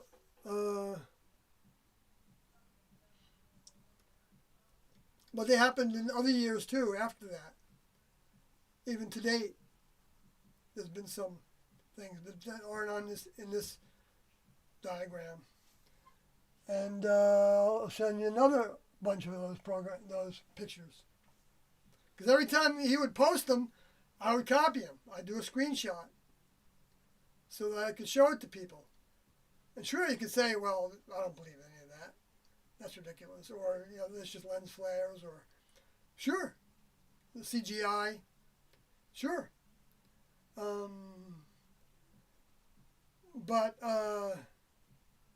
when Jesus said that you would see signs in the sun and the moon and the stars, and where the word stars comes from aster, and also can be translated to be a star that's shooting across the heavens, so it could be a comet or an asteroid or a meteor, then, or what they call a fireball, that's kind of new terminology as of 2001, I think, or approximately. But then you start to look at these in a different light, because this is a sign in the sun. Now, if you want to deny that these are happening, fine, deny this is happening. But then you'll be like putting your head in the sand. But you might come back to it again. It might be too hard to take all at once. That's not putting anybody down. we all need time to adjust our computers to the truth. I needed time when I came back to Tiendo's information in 1997, 8, 9, 2000, 2001, 2.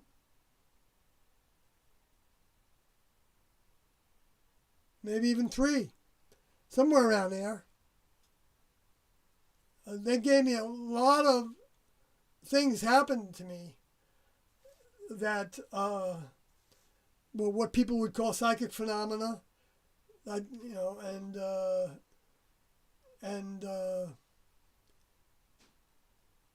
premonitions of events that I would see on the news the next day. One time I had this idea that I had a dream actually, where there was an airliner that miraculously lost its engines or something, and the people reported that they were just laid down, and it was like really weird, right? And I only saw like one report about that, and I saw that after I had the dream. I'm not sure how many days after it was.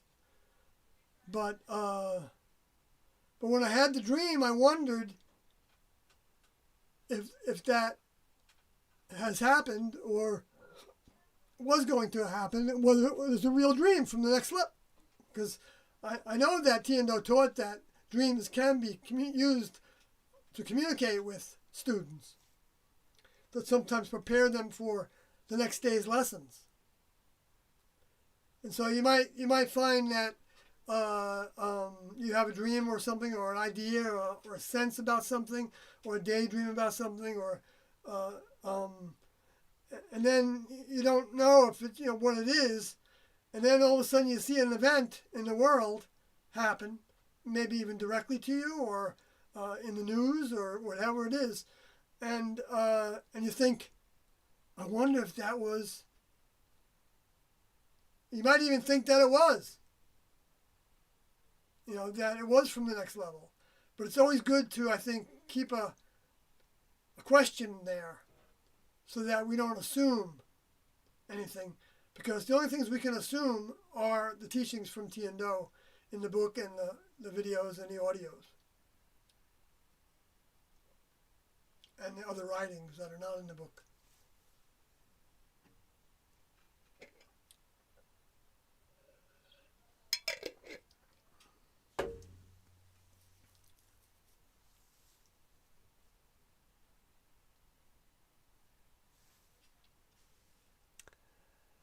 Okay, so I'm going to go back to the chat room.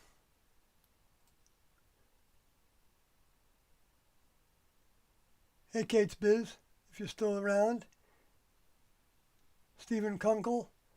Either way, you are still a survivor. That word is ridiculous. I didn't survive anything. I flunked the test by not leaving. Now, I'm not saying that Tiendo and crew Tiendo haven't decided to make a positive out of what was a negative for my graduation into significant service in the next level as a quartermaster, to become a quartermaster, somebody that helps other people and directs a crew or whatever. I don't know if I was in line for that to begin with, okay? But that's what all the members were striving for. Whether they get that at this time or sometime in the future, if they have to come back to the human kingdom and overcome some more things, then they'll get it at a future time if they pass their lessons. They can go backwards. They can stand still. They can deny Tiendo's mind when, but the next level keeps a balance so that we have an opportunity to even, let's say we're a Christian and we We believe in Jesus, everything Jesus taught, and so what's our response to Tiendo's materials? Because they're saying that they were the return of the two witnesses who were evidenced to be both Christs, according to Zechariah, and they both had the minds of Moses and Elijah and Enoch, potentially, in the way they were described, and Jesus because of the resurrection. So they had the evidence of being those same souls. So, I mean, if somebody has a hard time with that, then they should ask their Heavenly Father if they're a Christian. Because that's what Jesus said to do. Project your asking to your Father in heaven. And they'll see you asking that question. Asking if what Tiendo are teaching is true.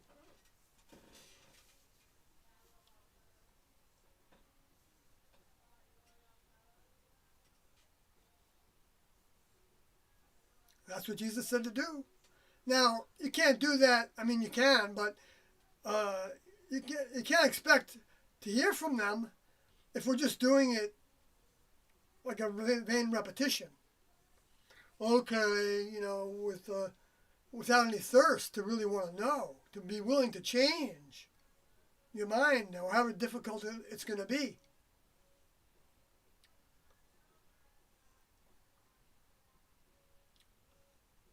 And it's meant to be difficult.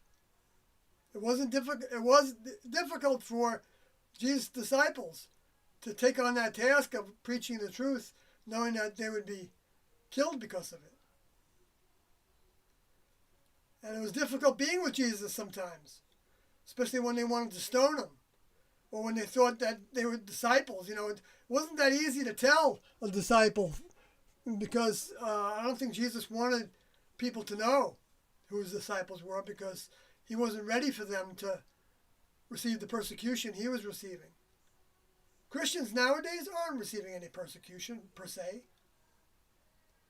Not compared to what I'm talking about happened 2,000 years ago, and what potentially can still happen to the believers of Tiendo in the future. Because I just saw an article that said the FBI was going to treat everybody that's into conspiracy theories as terrorists, because they're leading people astray. Well, I guess I'm going to be one of them that they think are leading people astray.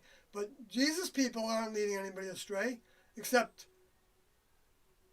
because of the lessons from 2,000 years ago that they're not teaching.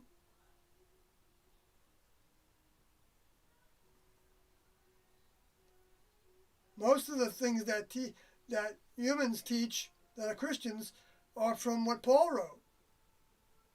And he was never with Jesus. He didn't have a personal relationship with him. And he was even prosecuting those that did. And even stood over the stoning of the one that was called Stephen. And they laid down the clothing of Stephen by his feet, which to me meant that he had some authority over that. You don't change from that very easily. Now, he might have, so maybe whatever did happen to him, the next level allowed to happen from the Luciferians, and that did change him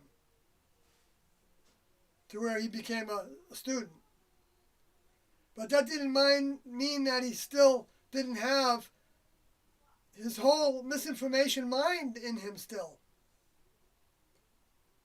Unless he was drilling the disciples with Jesus for everything Jesus said. If he was reading the notes from whoever was taking notes. And trying to, really get into his head. And then trying to stick to talking about that. Instead of coming up with his own ideas, which is a big temptation to happen. It was a big temptation for me in 1994 when we were holding meetings. I remember having kind of a negative kind of vibration when Doe suggested playing a Beyond Human tape. because I really got off on talking about it. Doesn't mean I didn't want the people. And when we did it, I put that into motion by getting a television. And that was my job. I went to, what do you call that place? Circuit City in Chicago. And I bought a television with the credit card that we had because we had no money. And then I returned it in the same condition the next day after the meeting, which I didn't actually ask if that was okay to do. I was willing to take a chance on a positive in that regard. Because I wasn't going to return it damaged. But then again, if it was damaged, well, I don't know who would have paid the credit card bill. But maybe no, I think it wasn't in my name. In those days, they were more lax on whose name a credit card was in.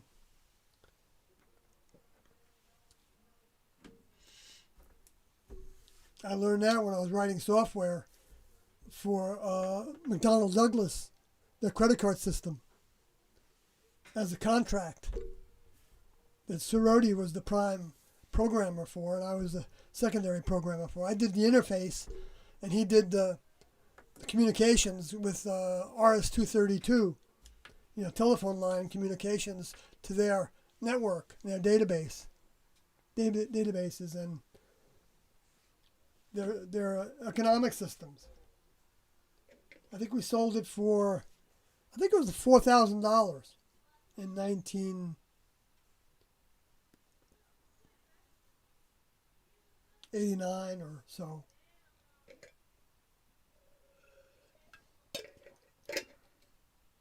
To a Houston bank. All right, let's go. Let's move on. Either way, you're still a survivor. Okay, I already kind of talked about that. And that was just put across by, People Magazine, calling Rio a survivor.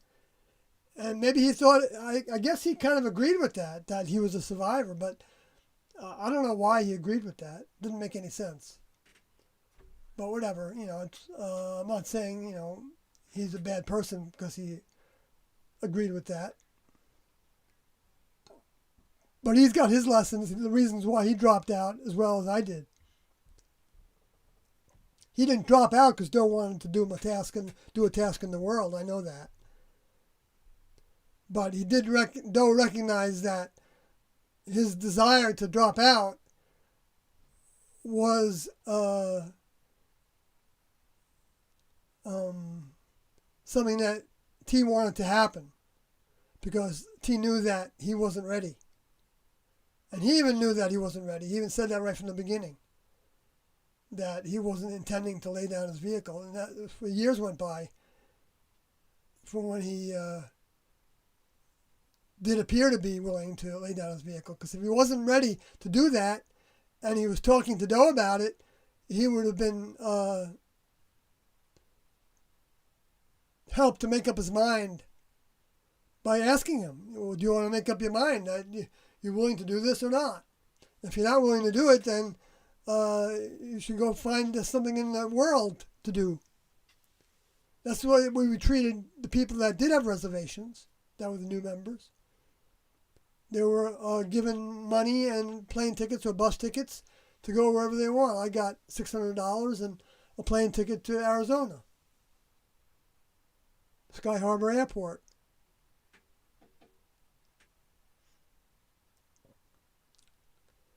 Okay, so now you all are talking scripture here with NXVX is saying Matthew 7:1, and Stephen Kunkel is saying John 7:24, and then NX is saying Galatians 5:22. I'm coming into this so late, I don't know if you're responding to the things that I've been talking about.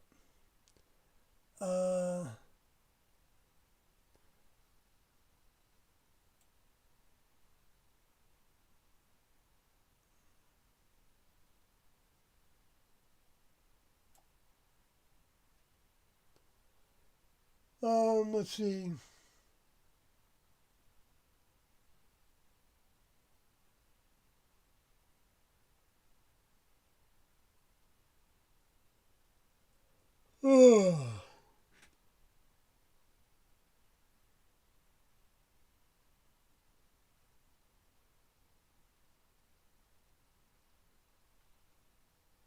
I'm looking for this because I want to go to some of these. But let me see if you're talking about them first, because I'm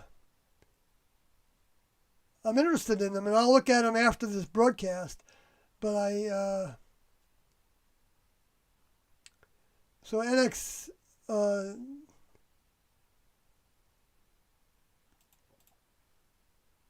Oh, I see. You're saying that would be great towards the music live streams. All right.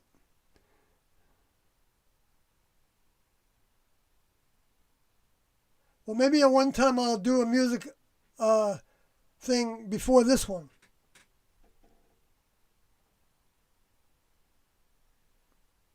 And I'll write that when I make my Facebook, in case somebody doesn't really want to observe my vehicle and mind's musicality. I mean, I did one on Facebook Live before this broadcast, and like I said, it was cut off early. So I don't know if that's because I started talking a lot. I even talked about tea and dough. So I don't know if that's why they cut me off or just I went too long. So I went for over an hour. I lost track of time. That's why I came to this so late.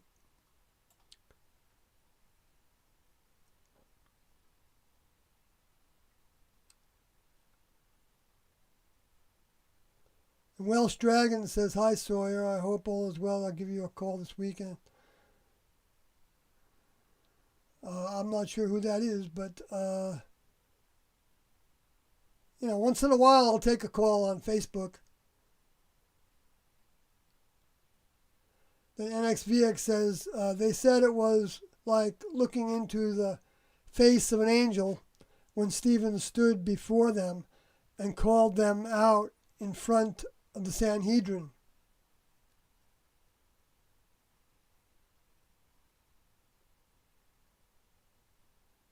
I don't doubt that he could have even had, a haze around him, like an aura. I wouldn't be surprised at all. I saw auras around Doe and T and Junodi and a few other classmates, I think, at different times, in different ways.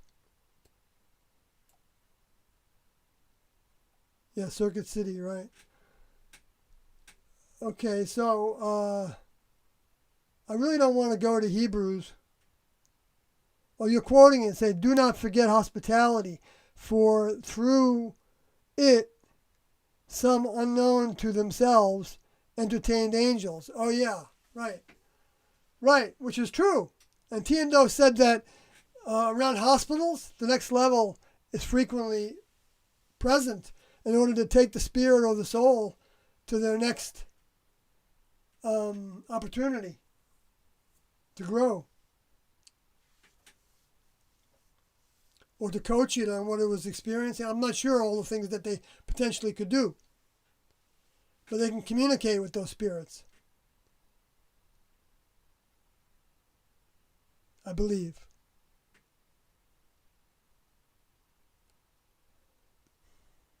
I know that's true because Tiendo said that the Luciferians can use spirits.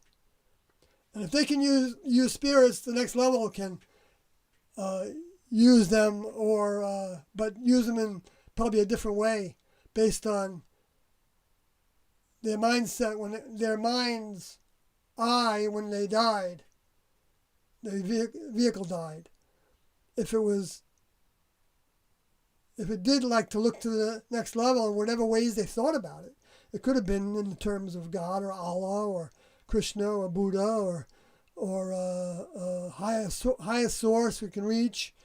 The more nebulous you get, the less, the more away from it being a being or multiple beings, because the word for God in the New Testament is actually deities, plural, And the Elohim word is actually also deities, plural, but actually talked about as judgment of those that have the judgment, or magistrates, like governors, like leaders of the global government, if you want to look at it that way. I'm not sure they were thinking about it in terms of global at that point, but just people that were in control and providing us with free will, not controlling us, because they don't need to control people. They can make robots. They don't need humans to believe in them. If nobody believed in them, they would still be doing their task by trying to help people believe in them.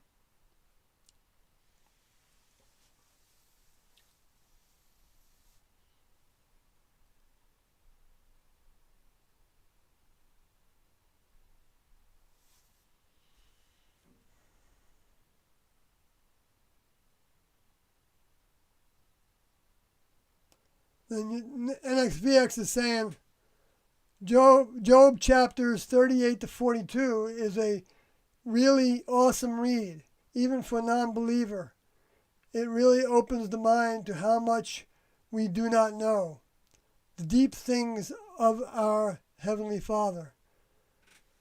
Wow, okay. I haven't read much of Job.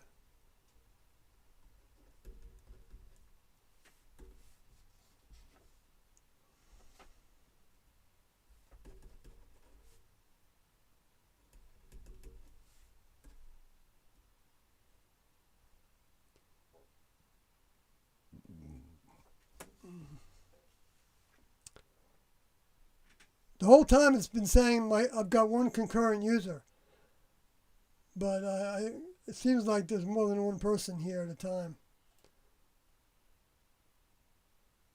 in the chat room. I guess that's just a new way. At least it's not saying zero. Not that it would make any difference. I mean, it might make some difference because I probably would end it sooner if I thought there was nobody paying attention. I don't mean paying attention like, you pay attention to what I'm saying. No, I don't mean it as a command. I wouldn't pretend to that anybody, that I have that authority. I don't have that authority. I have the authority of T and Do to say, if you pay attention to T and Do, what they said, you're going to grow. That I'm sure about. But to what degree, of course, is always a question. It is Richard. Oh, documentary. Oh, okay. Gotcha.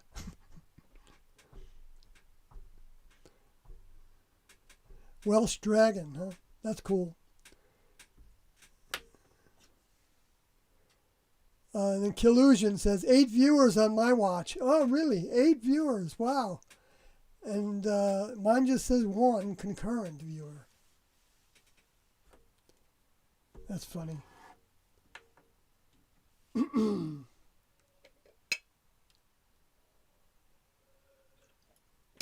That's what it used to be for a long time. There was the amount of viewers was hovering around, 7, 8, 9, 10, 11. I don't know if there was ever a 12.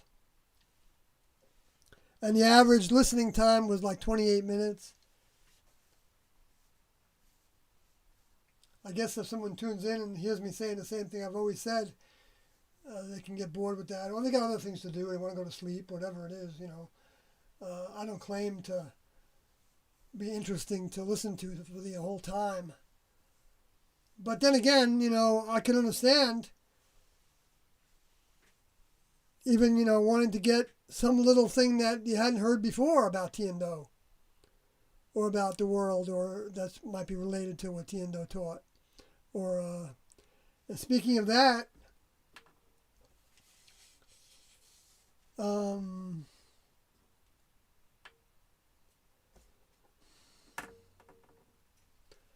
let me instead of that, let me go back to for a little while still. Let me go back to Revelation 4, 1, but I'm not going to go through all the different interpretations of Revelation 1.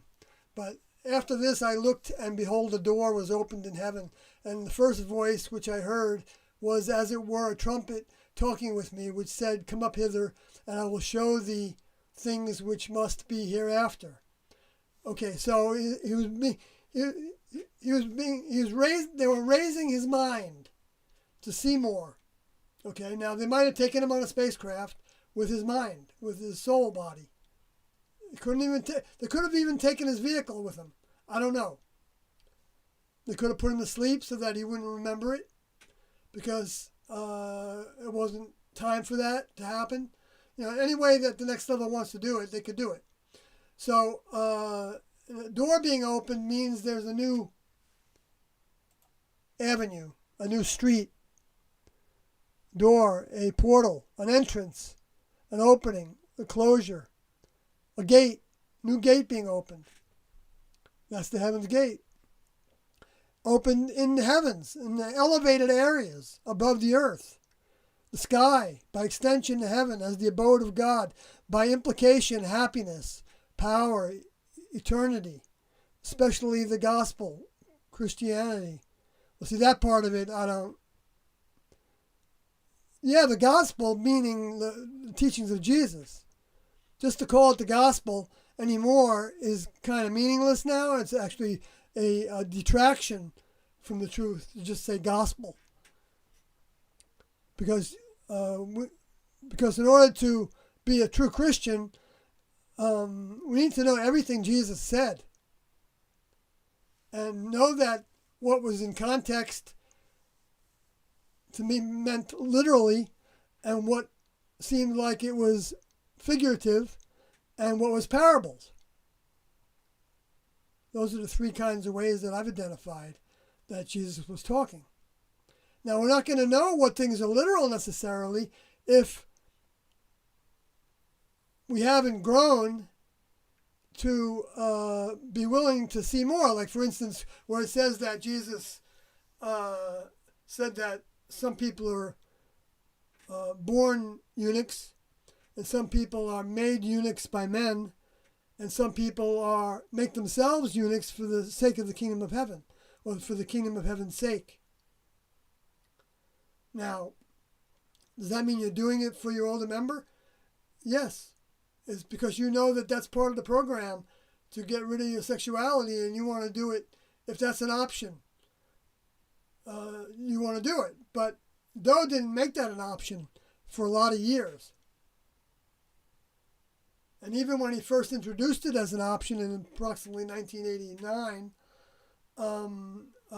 he put it on hold for a year after he introduced the option for himself.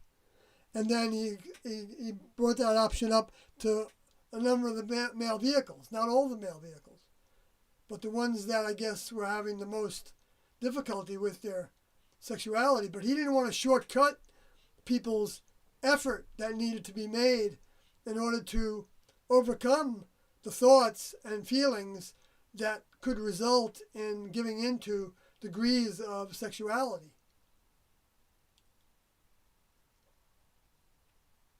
I know that. He told me that in person.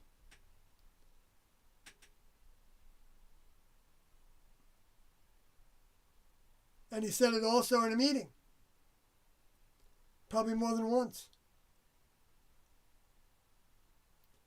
And then he put it on hold, and then it was like a year later where he told Sorority and I, who kept on petitioning him for if he received instructions from T to allow us to do the procedure, that we wanted to be in on it. We didn't write those notes as a partnership. I didn't know that Sorority was petitioning him for that, but I'm pretty sure he did. He was, and I was. I wasn't doing it real often, but I was doing it often enough to where, it wasn't just a side thought in my head. I was willing to do it. Now, I would have went through with it during that time when Sorority was went through the castration. And I was present for that, performed by Livodi's operation. That did have a problem, but it ended up being a very minor problem. We took him to the hospital to solve the minor problem. But Doe had a lot of problems at that point with allowing me to go. And I remember being depressed about that. I thought of it as proving to the next level and Doe that I meant to give my all.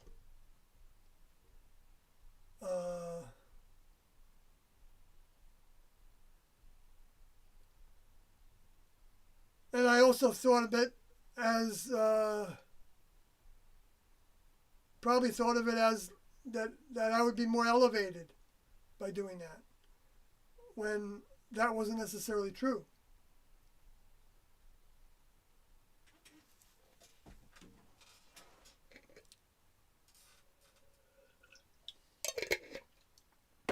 But the Essenes were doing that, and we had that Essene Christian book. It was called Essene Christian Faith. And the Essenes were not liked by the mainstream religious of the Jewish people that, ended up having the tribe of Judah and Benjamin separate from the 10 tribes. It was actually a 13th tribe, the Leviticans.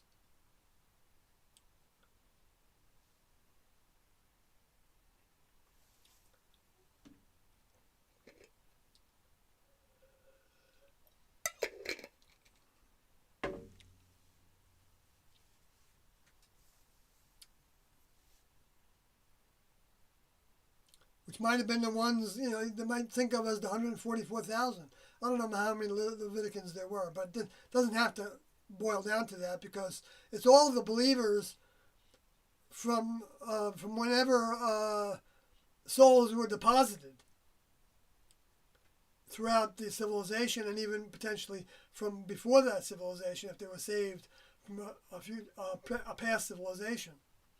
Those are all the souls that Tiendo said were going to be brought back for the third trimester, the birth trimester.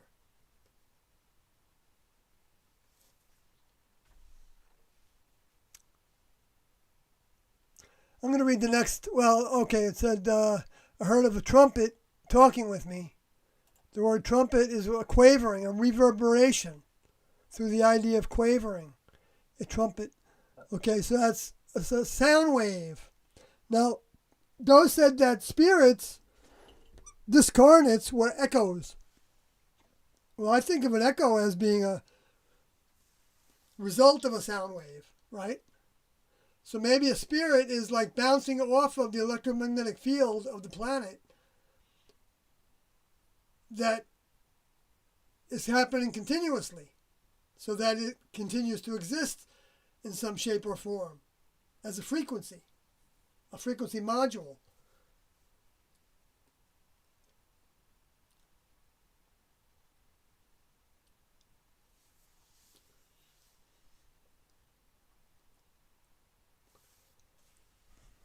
It says this trumpet is talking. The voice, actually, it says the first voice which I heard is from the word phone, like E.T. phone home in the Greek. And it has to do with akin to phaeno, through the idea of disclosure, a tone, articulate, bestial, or artificial.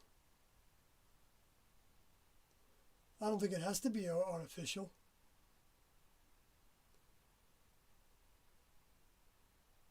Or bestial.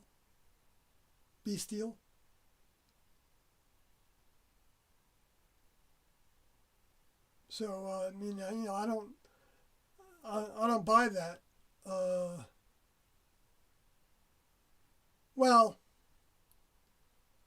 in a sense, you could say that it's a disclosure of the Luciferians, their mind, and how they have saturated the human kingdom with misinformation mind, according to Tiendo.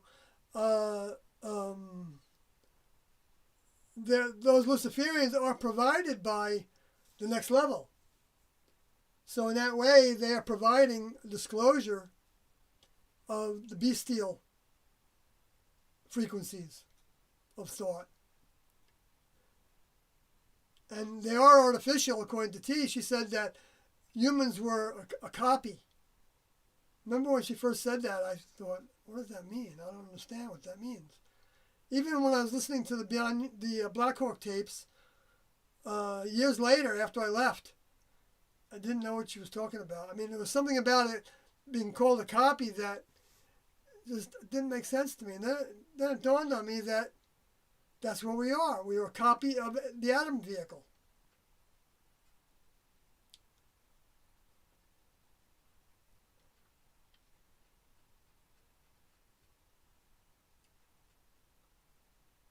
Now, I don't know if that's what T would say right now. That would also represent the meaning of that word, you're a copy.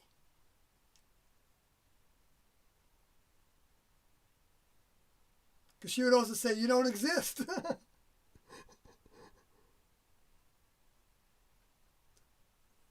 I mean, well, she would say humans don't exist. But that's because when she was referring to humans, she was talking about vehicles that had no next level mind in them, per se. Doesn't mean they had none. But if we don't develop that mind, then we'll never exist for real.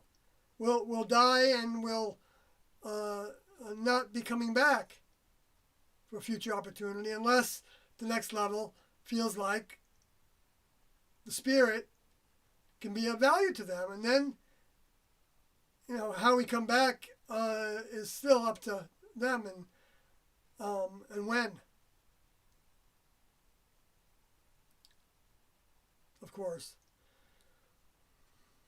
But see, by implication, an address for any purpose, an address, disclosure, first voice, first address which I heard of a trumpet, or address, like announcing something, an address, like the what was it that Abraham Lincoln did, the Gettysburg Address, for any purpose, saying it with your mouth, or language. And it said that he was going to come back with a new language in Jesus materials. And so you can look at that as new terminology, and you can also look at it as the English language as opposed to Greek and Hebrew and Latin. And what they call Noin, I think it was, which was a form of combination of Greek and Hebrew, I think. Or maybe it's Koine, Koine.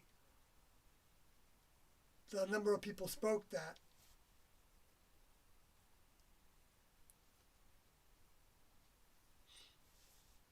Also noise, sound, voice.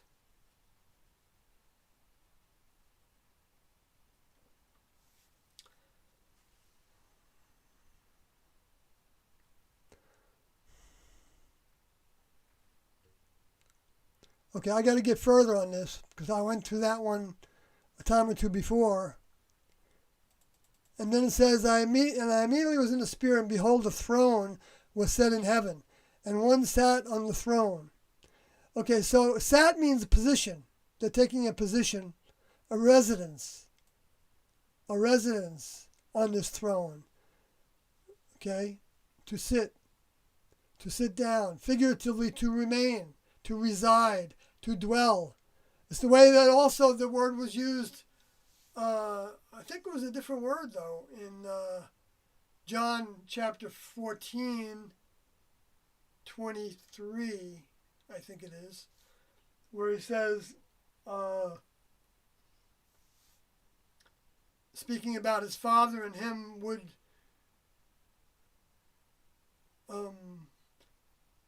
return and make our abode with you.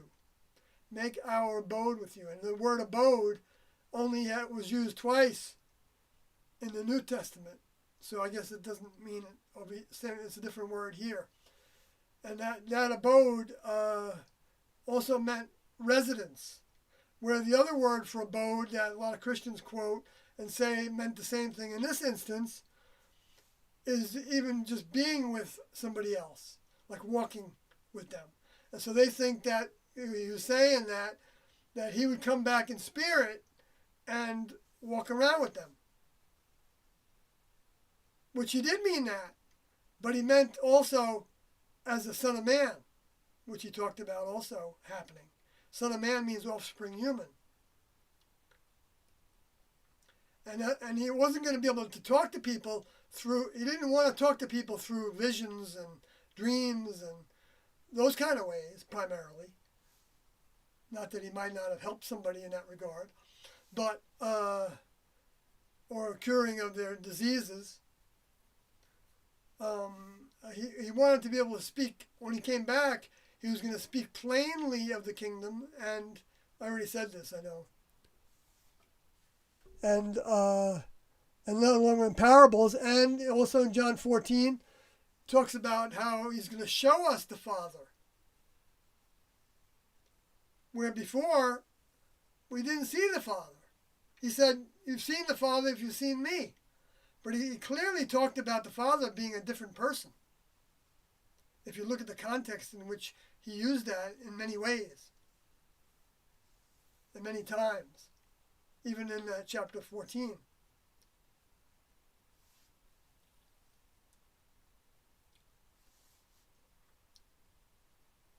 The other way that word abode was translated was as dwelling place. And here you have it talking about a primary definition for katome, kathai mahi, is dwell. Sit. Now Tiendo, every time they spoke for a meeting, chose to sit, by the way. So they even followed the guidelines that way. But, but not every time, okay? Like, I think there might have been a couple meetings in campgrounds where they stood.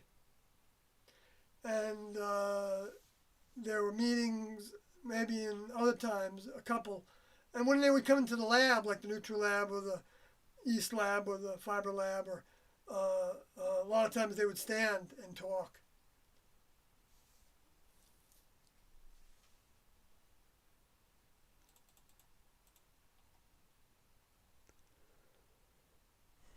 So there again, reasons to not believe it's them.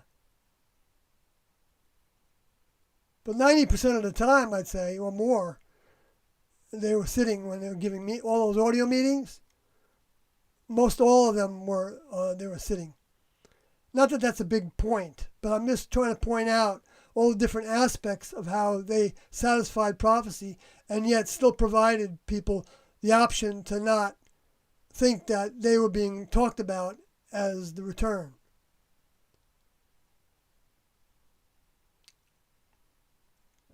Throne has to do with to sit by implication the power. Like Jesus said that he would be returning sitting on the right hand of power. Now the right hand, if he's talking about right hand, he's talking about another being that he's the right hand worker for. He didn't use that terminology just to be symbolic. It does work symbolically as well. And that's why Christians can say it. They can say all these things. But they're not going to see the full truth unless they really pay attention to what Tiendo were teaching and saying.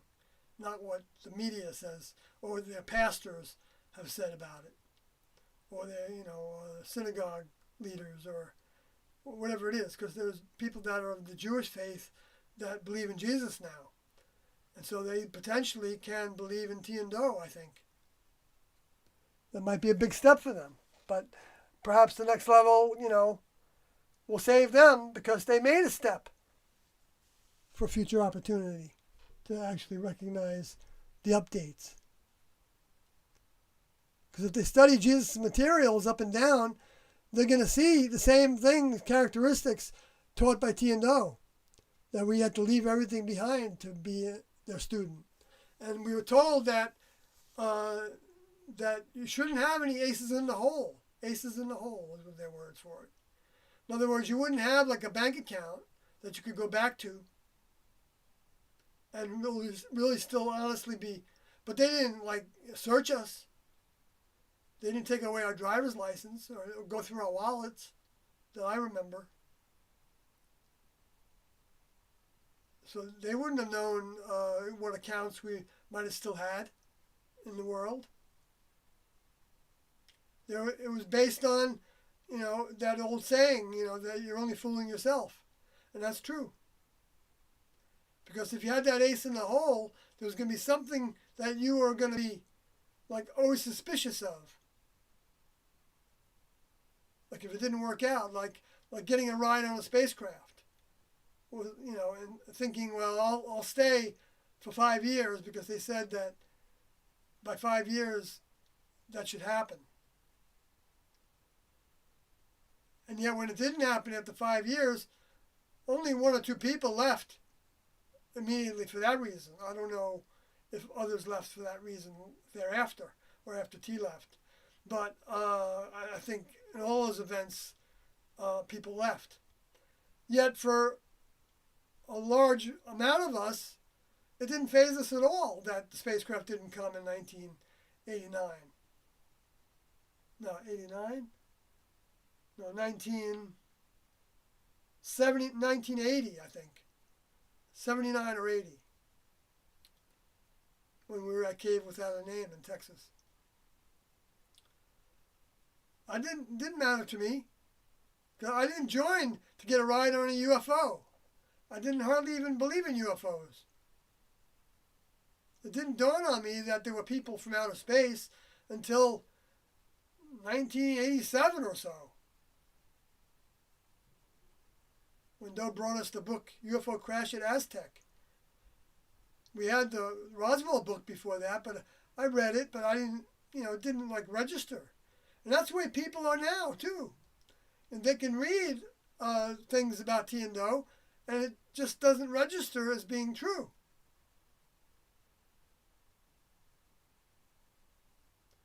And that's not their fault. But if they decide to make that a determination and quit, then it might be harder the next time to breach that lower forces thought, influence that would have us not really examine everything T and Doe taught. Or, try to pigeonhole everything into, one thing. Like what he said to people that could still graduate. Of even laying down their lives, which isn't appropriate now because I don't think there's anybody here that can graduate. Even the dropouts, if they haven't overcome their issues by now, they need to keep on working on it while they have a human vehicle. And if the next level wants to take them out, let the next level do it by allowing somebody to take us out, or dying from a disease or an accident, or if the next level it feels like we've had enough opportunity, then they might take us out when they decide to do it. But we're not losing anything by losing our vehicle. But that doesn't mean we want to take advantage. We do want to take advantage of our vehicles. We want them to be as healthy as possible for as long as possible, so that we can stand up for T and Doe.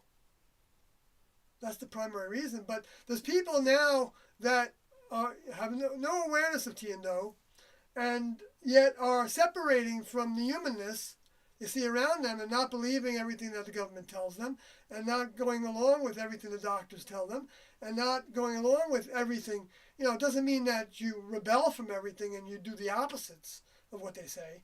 No, you don't want to start wars. You don't want to give them reason to, put you in jail or block you on your website where you can still communicate some ideas about T and Doe. You don't want to mess with them like in that regard. We're not going to change. We can go into the streets all day and talk about changing the way that things have been presented to us in a deceitful way, and they may change a little bit, and you may even influence somebody to see things a little bit differently, and so that can be a benefit. So I'm not saying that people should think about hiding away somewhere. That would be like trying to save our life when we have a task to do, and that task involves interfacing with people. But most of that can be done, at least at this time, through the internet. But if we get blocked from the internet entirely, for whatever reasons, then the best way to do it would be, whatever ways there are still, letters or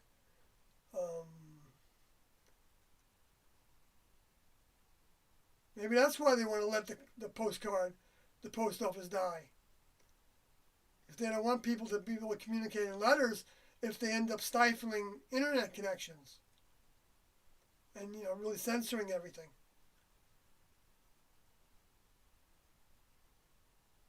Some people want to do it. They talked about it in Event 201. That was one of the chapters in their events that they videotaped and posted on YouTube. I don't know if it's still there, because there were like 6 or 7 of them, I think. I didn't watch them all, because they were long and drawn out, and I just didn't want to put out that kind of effort for them. I saw the few things that some of the investigative reporters, independent reporters on YouTube highlighted. And I did see the websites and did hear some of what they were talking about. Well, I guess I said that already. But you don't, after a while, you don't really need to see anything new about the deceit that they are employing and their agendas.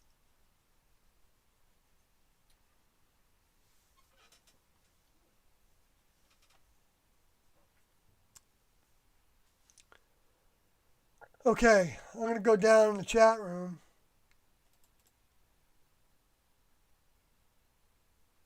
Oh no, I still didn't get someplace I want to get to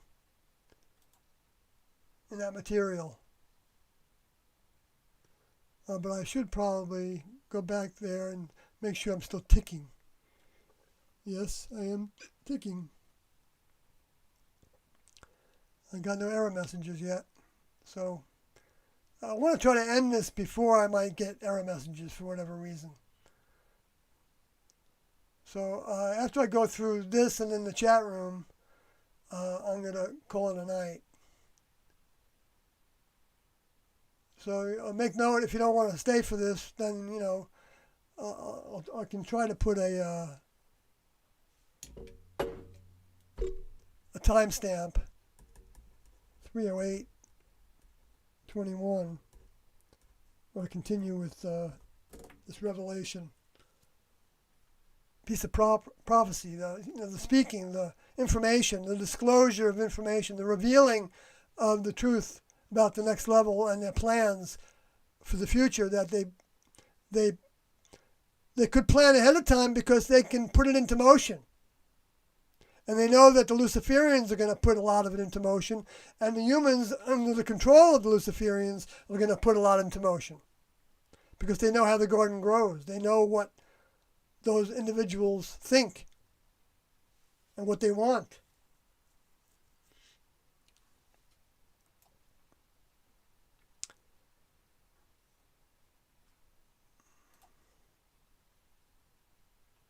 And he that sat was to look upon like jasper and a sardine. That's a type of gemstone. Sardius, sardine being implied. A gem, so-called sardine. I don't know what kind of gem that is. There's some ways of figuring some of it out, but I'm not going to go there right now because I don't think it's... Well, it may be important to what I'm doing, but a stone is from the word lithos, a stone, literally or figuratively. Mill, stumbling stone. Jasper and a sardine stone. Oh, they're giving us two, like jasper and sardine. And he that sat was to look upon. Now, see, and sat doesn't have to be he that, I don't think. Because if it was really, you can see he is in a different color. It's in black. So that means that that word might have been implied in the previous word, sat, because they have gender in the Greek. So it may have been a masculine. But even if it's masculine, it doesn't mean it's singular. So since ti and do were both referred to in the masculine tense in Scripture in many places, you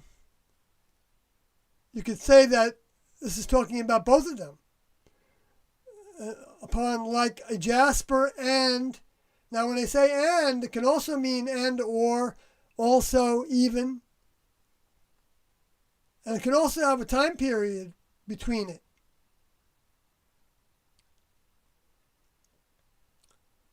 Often used in connection or composition with other particles or small words.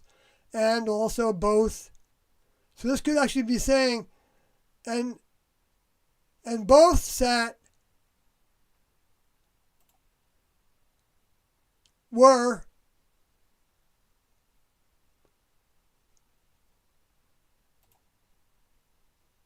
the act of gazing, an aspect of, or internally, an inspired appearance. They can both be making an inspired appearance compared to the Greek word harmonious, similar in appearance or character. In other words, they can both be similar in appearance or character in their appearance. Now, ti and do looked, I reported this, I haven't seen this scripture before. I haven't gone through the scripture to this degree, this particular one. Many others I did. But, so I didn't see how this can be reflecting ti and do, two individuals that look alike. And if you look at, I remember one thing I thought about in the first meeting I went to was that they looked kind of alike. They both had the same kind of haircut, like a butch haircut. And they both had a little bit of gray hair, but Do had more gray hair. And that's also talked about in prophecy, as his hair would be white like snow and like lamb's wool. His hair and face. No, hair and head, not face. Hair and head would be white like snow, like lamb's wool. So, both of those aren't talking about the way that white is used in Revelation 6:2, where it talks about how he's riding a white horse. That's light, the word light, and that means purity. Having obtained purity of mind from conquering his human characteristics, and then leading his whole group to conquer their human characteristics, which they had to conquer themselves. He didn't conquer them for him. That's the lie that many Christians believe. That just by believing in Jesus, 2,000 years later, we get to go to heaven when we die if we lived a kind of a good life, and we talked about believing in Jesus, which like was said by Jesus, you don't know me. You never knew me. I think he says that in the Revelations.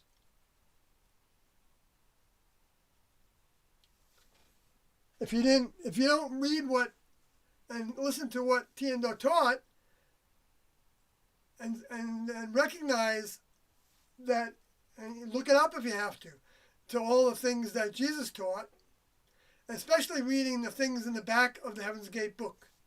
Because what they posted there, which could be considered the backside of the book, even though my book could also be considered part of the backside of the book that they stimulated by putting that in the literal backside of the book, the end of the book. The Heaven's Gate book is scriptures from Jesus mostly.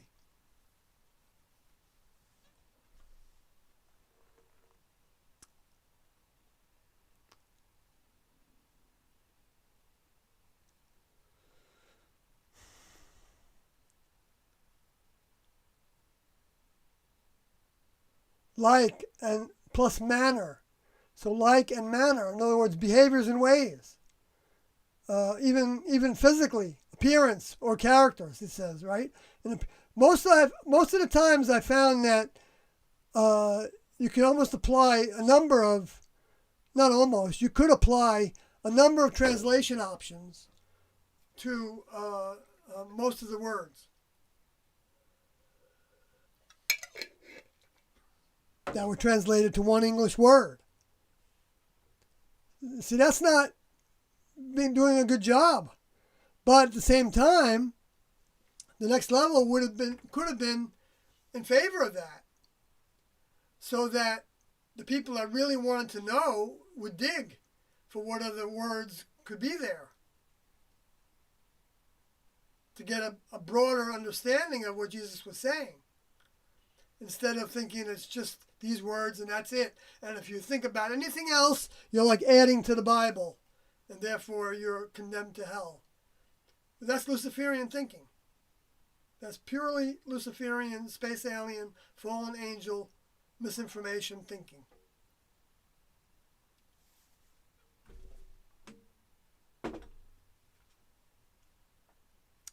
The next level are flexible. They're thorough. They say things in multiple ways, so that it gives a chance for people with different ways of thinking to grasp on. And that doesn't mean that the people that are grasping on to the thinking are lesser or greater than anybody who has grasped onto it. No, because we don't know what those individuals are up against, and we don't know how fast they're growing, and we don't know what they still have to overcome, that the ones that do have a grasp ahead of them still have to overcome. It's beautiful, because that's when Jesus said that judge not lest you be judged, and the way that you measure others, the way that you'll be measured, is what exactly happens. We measure other people by what we believe, and how we measure ourselves by what we believe. So if we think we're going to heaven, and because we believe in what Jesus said, that, John 3:16, for instance, for God so loved the world that he gave his only begotten Son, that whosoever shall abide in his, believe in him, and shall receive eternal life, or whatever. We're seeing a number of ways he said it in different places, but that's the idea, that you get eternal life by believing only. But if you look up the word believe, you see that it was to trust him, to use him as an example, and that meant behaviors and ways. So you can't be, approving of war and be a disciple of Jesus. It's impossible. Well, I shouldn't say it's impossible, because you can change.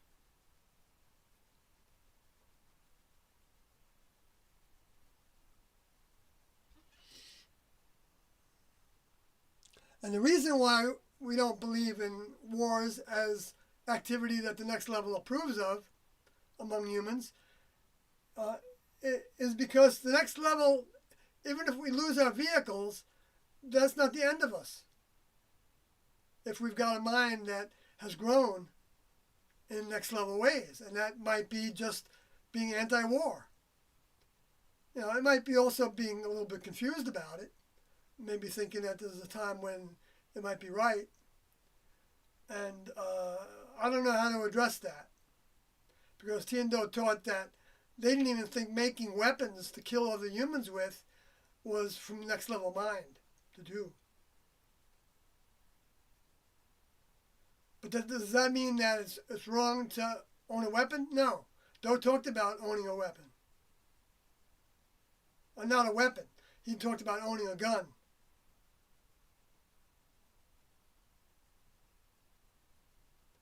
He wasn't saying you should. He was saying if you wanted to leave because the world had become so rotten, but you didn't want to take it upon yourselves to do it, then you could, since you'll be considered a radical cultist by the government eventually if you keep on speaking out against them, and that they might come looking for you, and if they see that you have weapons, a weapon, a gun, then they might take you out the same way they did with Randy Newman, not Randy Newman, Randy Cleaver? No.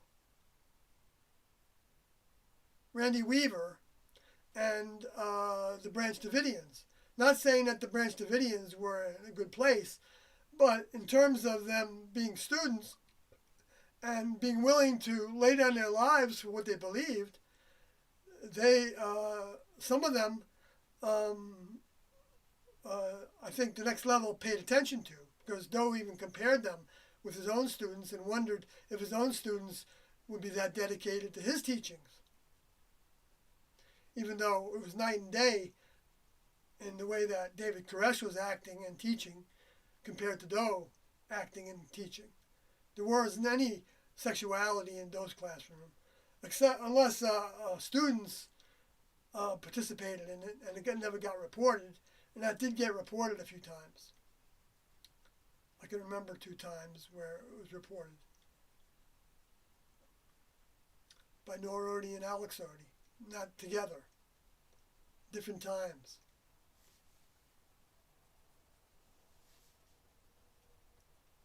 That with Nora Odie it was Eck Odie, and with Alex Odie it's somebody else, but I don't want to say the name of the person, but it wasn't one of the 38. So it was a dropout, like myself. I'm not putting myself higher because they appeared to give into sexuality by ducking into a closet and feeling each other up. That's what was reported by, I believe, Alex Odie, but maybe by both of them. I don't remember exactly if they both reported it or both owned up to it.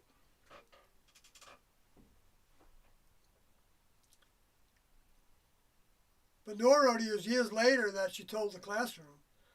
But I think Doe knew about it from 1976 when she was a helper.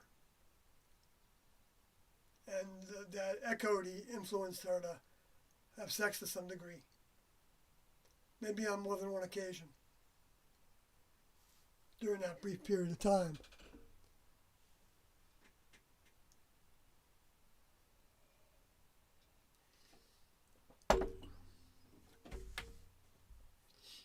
Though he didn't separate Eck Odie from the bigger group, the bigger group in 1976 that happened after the event that I'm talking about happened. But they talked about it. And actually, Eck Odie and Nora Odie were overseers of the group that I was in. And so they were going to Tiendo's camp sometimes every day to deliver notes or to see if there's any instructions for the day on like having a meeting somewhere. We were living outdoors in Wyoming at the time. And so they had done this a couple times while they had that overseer job. Now someone can say, well, how could they do that? They were given that responsibility, and so wouldn't they be... Well, it's the same way I was given the responsibility overseer job. What that ends up doing is potentially opening us up to falling. So it becomes a test. And if we fall, but then we recover, then we pass the test. Even though we might even fall again and recover, then we're still passing the test. But the test keeps getting harder every time we fail a test.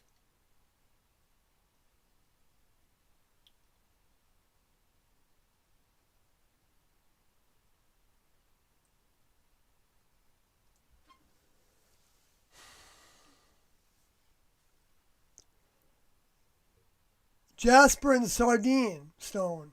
And there was a rainbow Rainbow is from the word iris, Erio, as a symbol of the female messenger. And there was a rainbow. Oh, yeah, that's interesting. I hadn't realized that. But in Revelation 12, they say that the woman that's clothed with the sun has a rainbow of 12 stars over her head. Is that right? Let me go back there and see if that's true, because that's too important of a point to just assume I got it right.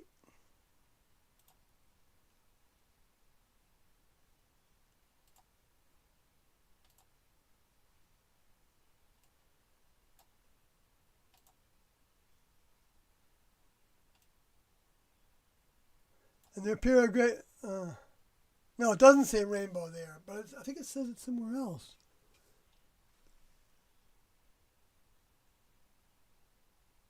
It says, and there appeared a great wonder in heaven, a woman clothed with the sun and the moon under her feet, and upon her head a crown of 12 stars. Well, if someone hasn't heard me kind of dissect this verse, well, I've made some videos that pretty much go through it all. But the moon is referring to, I believe, Doe. And Doe said that the woman here is T. That's one of the only times that he had a Bible lesson. I mean, the only time, maybe. I mean, we did have a little bit of talks about certain sections of the Bible in the 90s. But that's when T was still in our vehicle. We just had that one time where Doe told us to bring Bibles to the meeting. We had about 3 of them in our library that were optional reading.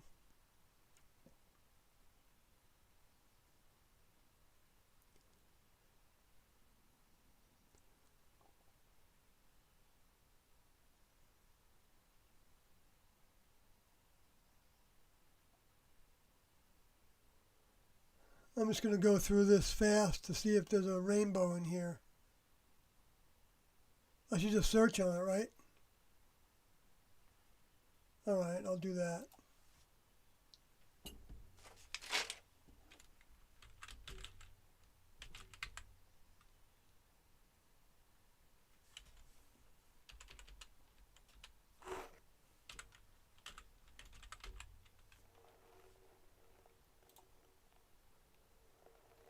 Well, it's only used like 3 times. Or maybe there's a plural form. Let's see, New Testament, display, rainbow.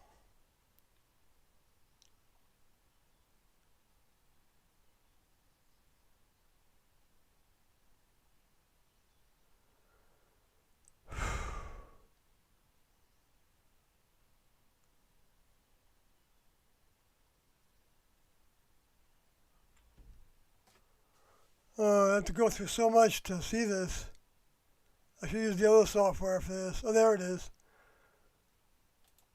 Okay, so that's used twice. So 2 of those 3 times, I guess.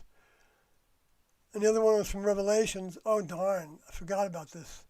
The software does this when you go that direction. Revelation 9:16. And Revelation 9:7. And Revelation 19:14.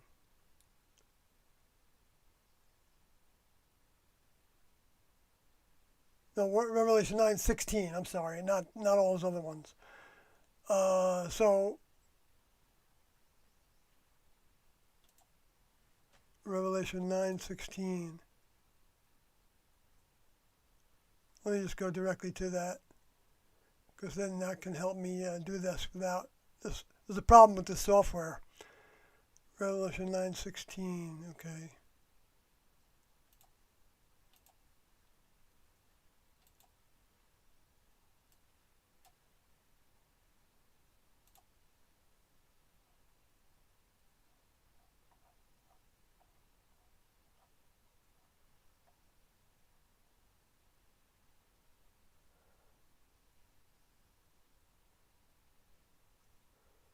What's going on here?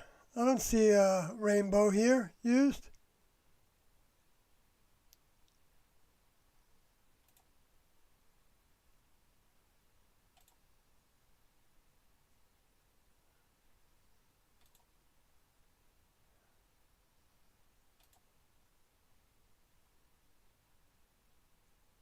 Oh, hippos.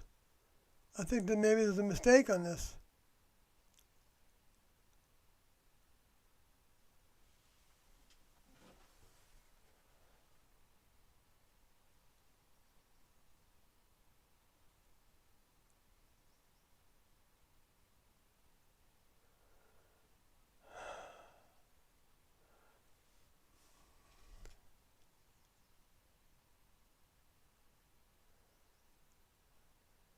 Well, okay. I'll just go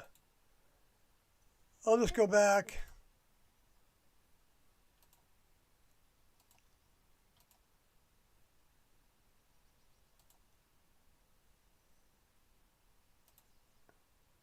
To chapter 4.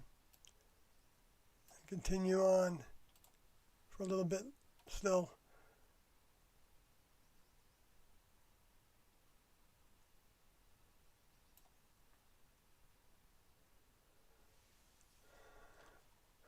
It's interesting that it says a rainbow round about the throne in sight like unto emerald, which is green.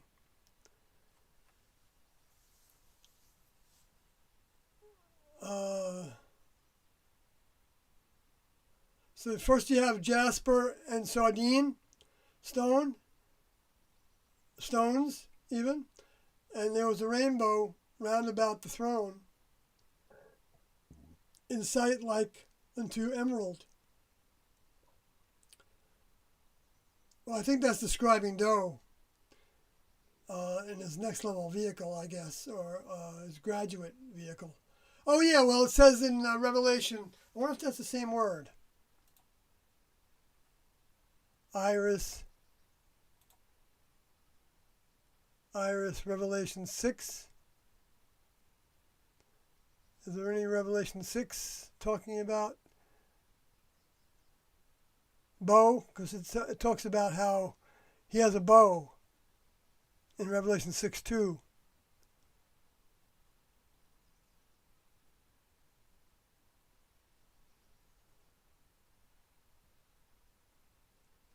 I don't see it here.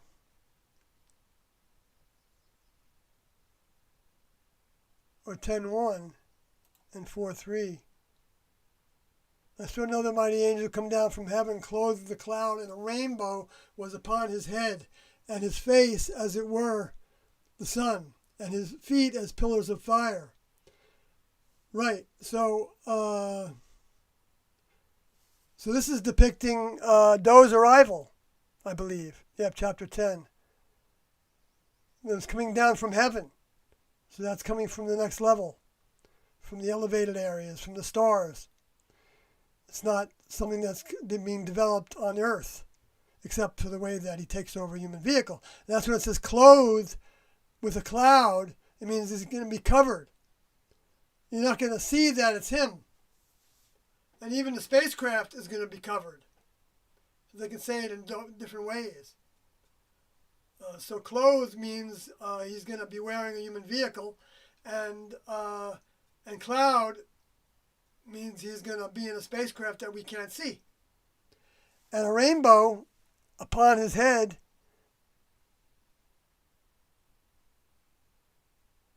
which can reflect on the way that Revelation 11 talks about how they have control of the rain. Right? A rainbow. But they don't exercise that necessarily. And Tiandov thought that they wondered why they didn't have any powers. And they would have liked to, they kind of said it jokingly, that they wish they sometimes did have some powers to make it rain and things like that. But they felt like we couldn't be given that kind of proof when we're actually, when we can be actually graduating. So now they can give us that proof. But it doesn't mean that it's necessarily proof to us. Like when we see droughts and we see the sun being referred to by a bunch of scientists as being the responsibility for both heating and cooling of the planet. And cosmic rays, in addition to the sun's solar rays, the solar wind, that block the cosmic rays. and how the cosmic rays heat up the magma, as well as the solar rays heat up the magma underneath the earth. Hence, volcanoes erupting more. Hence, earthquakes, I guess, potentially happening more and being bigger. You know, I mean, humans are saying that the hurricane season is going to be worse this year. It might be, but it's not going to be because of human activity.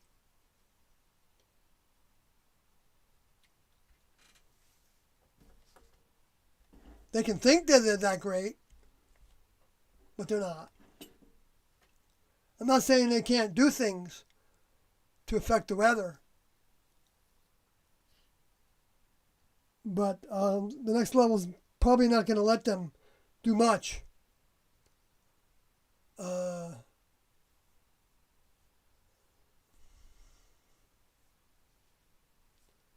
Unless it becomes a tool to put them to the test to see if they're going to believe in themselves or believe that the next level is in control here. Which that's the bottom line when Doe comes back with his next level vehicle depicted in Revelation chapter 19. Then it says, and he had in his hand a little book open and set his arm back into chapter 10. I don't want to be in chapter 10. I want to be in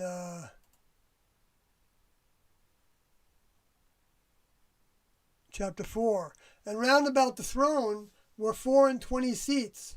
And upon the seats I saw 24 elders sitting clothed in white raiment. And they had on their heads crowns of gold. Now, white in this context means Luke, which means light. They had light white, light like turning on a light off and on, like the light from the sun. That's pure light, and so that's why it's depicted as white, which has nothing to do with race in this context. Even though the other thing seems to have something to do with the race that they would come in order to present their students with vehicles that they needed to overcome.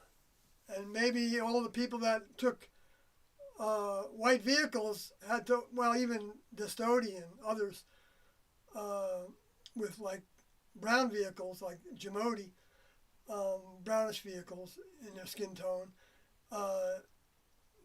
they all had to overcome their race consciousness if they had it.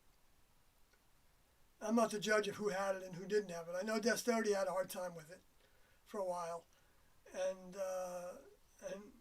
he obviously made enough headway on it to where the next level graduated him to his next best station of growth in the next level. Probably has a next level vehicle and tasks to do. But whether he has to come back again, I don't know. I don't know that about anybody. Doesn't matter. When you're in the next level's company, they take care of the ones that have gotten to that point. And so unless we go against them, we still, I think, have a connection. But that doesn't mean that we're doing the best we can with the connection. We never can assume we're doing the best we can. We can always improve. But the next level isn't like, lording over people saying, improve, improve, improve in the next level. They did that somewhat in the classroom, periodically, but not all the time. Periodically, I'm talking about once every month or two or so. They would have a meeting to where they were telling us that we weren't pulling enough, or they would get the next step. And then they would frequently find out that there was somebody that had doubts about being there, and that person would somehow or another come to a decision, like Frank did, and leave when he wanted to stay before that because he was in love with Chakotay, who he joined with. That's what he said. I'm not faulting him for that, but he's a dropout like I am. And so he was potentially suckered by the lower forces the same way that I was.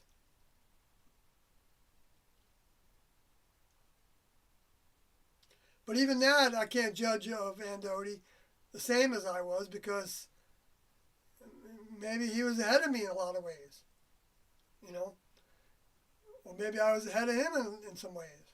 You know, it's like all that competition stuff and that comparison with one another is worthless. It's all worthless. It's all Luciferian ways of thinking that you see throughout the human kingdom, with people trying to have the one up on other people. You know, push them out of certain jobs so that they can have those jobs or that limelight.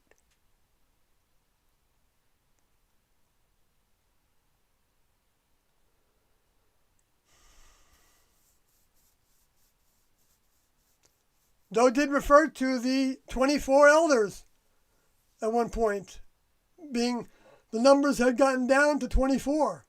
Actually, he said a couple dozen. So I guess he was kind of exact with that time, talking about numbers.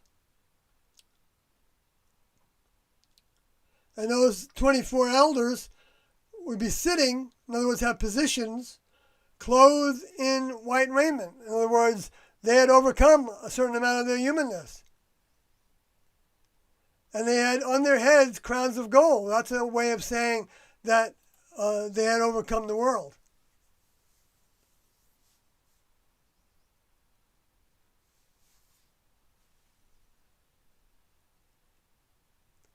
Now, this I think was talking about the briefing that T remembered before she left her vehicle, and where there were individuals with vehicles, and these individuals have vehicles because they're sitting clothed in white raiment.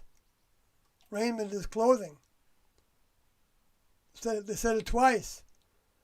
Parabolo, to throw all around, to invest.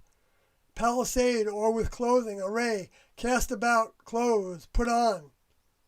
That's the way they think about human physical vehicles, as wearing them, like first Tiendo first described it as like a scuba gear, or like a spacesuit is to a human. They put on vehicles that are humanoid vehicles that have a certain capacity of tasks, just like human suits have a certain capacity of tasks.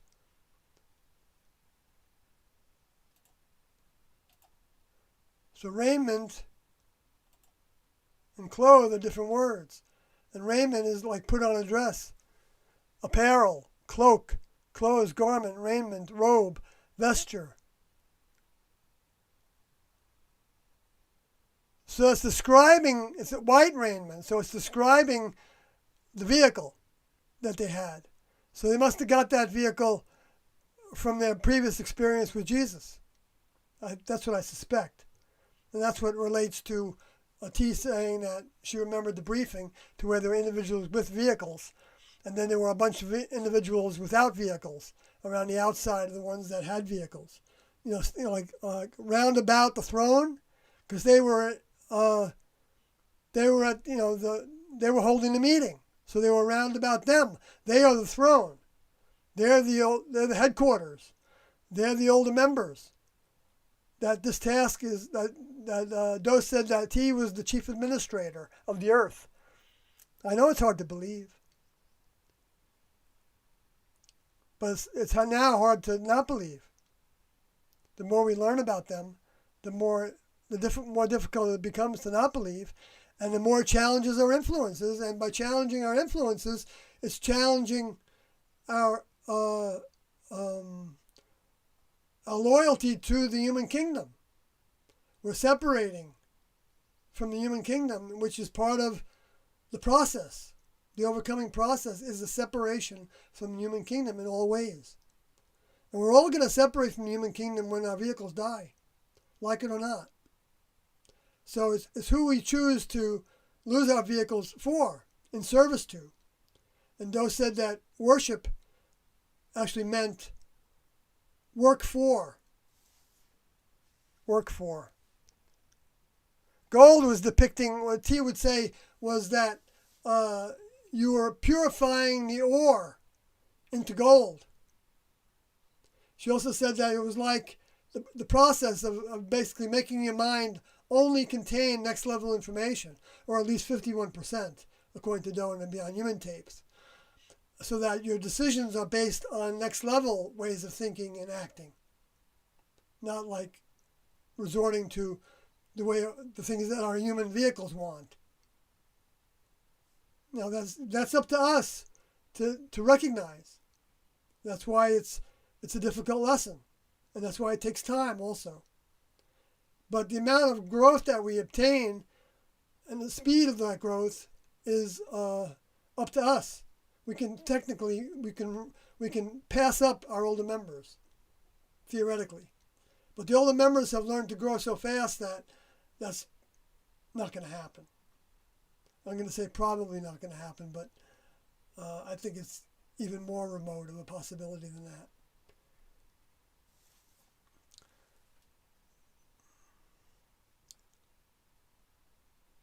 But it does, by them saying that, it does tell us that nobody is held back from growing as fast as they want. Now, how can we grow the fastest right now? In my opinion, that means reaching up to them in our minds and saying to them, to Tiendo, I want to be putty in your hands. I want you to lead me to the things that I need to overcome. Lead me to stand up for you, to the ways I can do that, and how to do that, and when to do that. You don't want to shortcut your service by walking into a Christian temple and then shouting that they're all heathens because they're believing in Jesus, but they're not recognizing Tiendo or the return of Jesus. Because I'm not saying you can't do that, but you might end up getting thrown out of that place, and whether you're going to help anybody actually come to see more might be negligible because of how abrasive you went about sharing information about Tiendo. But then again, if you feel led to do it, then do it. I did a little bit of that very gingerly with a documentary crew that hasn't actually finished the documentary in St. John's of St. John's Cathedral in Manhattan. I met them there with the crew, and we went into it with a camera, and it was, I think, Easter Sunday maybe of 2018 maybe? No, it wasn't Easter Sunday. Well, I don't remember exactly when it was. No, it was after 2017. I know that.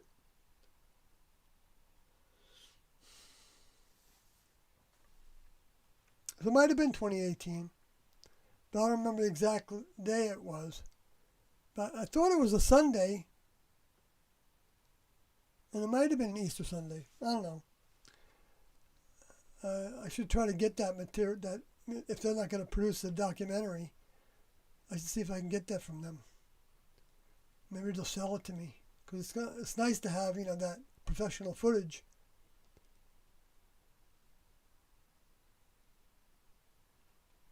I mean, I took a lot of material myself with a DSLR camera, a 4K camera, so I've got a bunch of that on some different trips I took.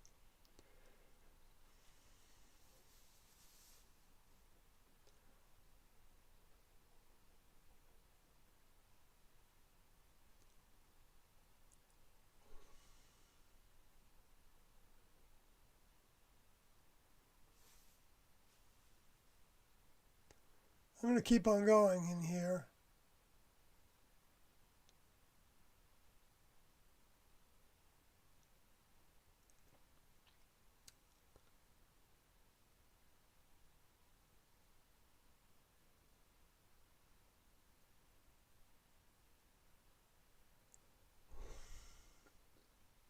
The part I wanted to get to was right after this one. Okay, so and the first beast was like a lion, and the second beast like a calf, and the third beast had a face as a man, and the fourth beast was like a flying eagle. Well, to me, that's just depicting that these individuals were representing different strains of mammalian life, or reptilian life, or whatever, or whatever you want to call an eagle. Or, a flying eagle could be considered to be a Luciferian space alien. So I think in some of these, they referred to them as fowls of the air, and but also as members of the next level, potentially can be a flying eagle. But they said it was a beast, so it's not going to be a next level vehicle if it's a beast. And that beast word is not translated properly everywhere, and it's the word zun, which has to do with a live thing, an animal, beast. A derivative of zeo, a primary verb, to live, literally or figuratively, lifetime. A lifetime, interesting. A liver, alive, quickened, quick. Okay, so a lifetime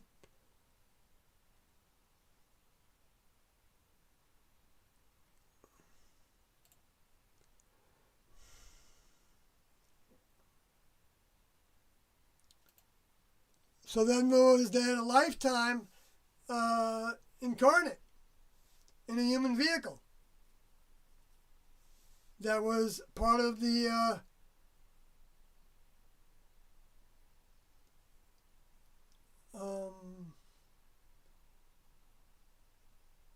one that has the face of Adam, man. Man-faced. That's what the word Adam means, a human being. In other words, one that fell during the Adam part of the experiment. So that might be saying that one of those those 4 living beings was around even during the Adam experiment. I don't know, that's possible, I guess. It's maybe not important, but and one was like a calf, which a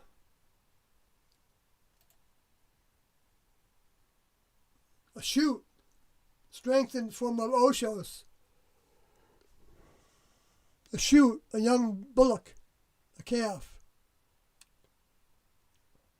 A shoot, so that's a shoot is I believe a soul that has grown some, so that it's not it has more mind in it that than it initially had when it was planted. Deposited was the word that T&O used for it.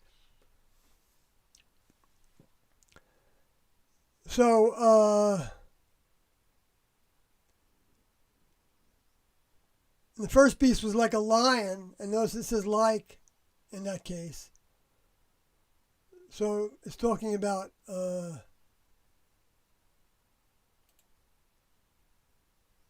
I guess a feline, right? Maybe that's like a female vehicle that's got a strong roar, will to it, and has some power associated with it in the human kingdom, and the second beast like a calf. I already said that already. And the word like is also similar in appearance or character, like in manner. So it doesn't mean that it is a calf. It means it's like a calf.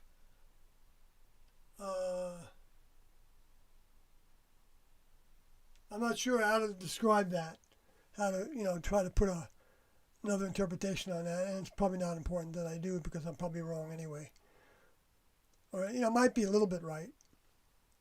But this last verse that I want to express is, and the 4 beasts had each of them 6 wings about him, and they were full of eyes within, and they rest not day and night, saying, Holy, holy, holy Lord God Almighty, which was and is to come. So in other words, they live all the time. For them, there is no sleeping. So they're now talking about them as being members of the next level, living beings. And each of them has 6 wings, which is, I believe, talking about having 6 crews, 6 spacecrafts that they are the captains of, or the sergeant of, or whatever the rank is, because Doe considered himself like a captain. So I don't know that they are at the place that Doe is at. But they can be the replacement of the 4 archangels. Some of those might have been Luciferians, because Doe said that graduates were going to be replacing some of the jobs that the Luciferians had in the next level.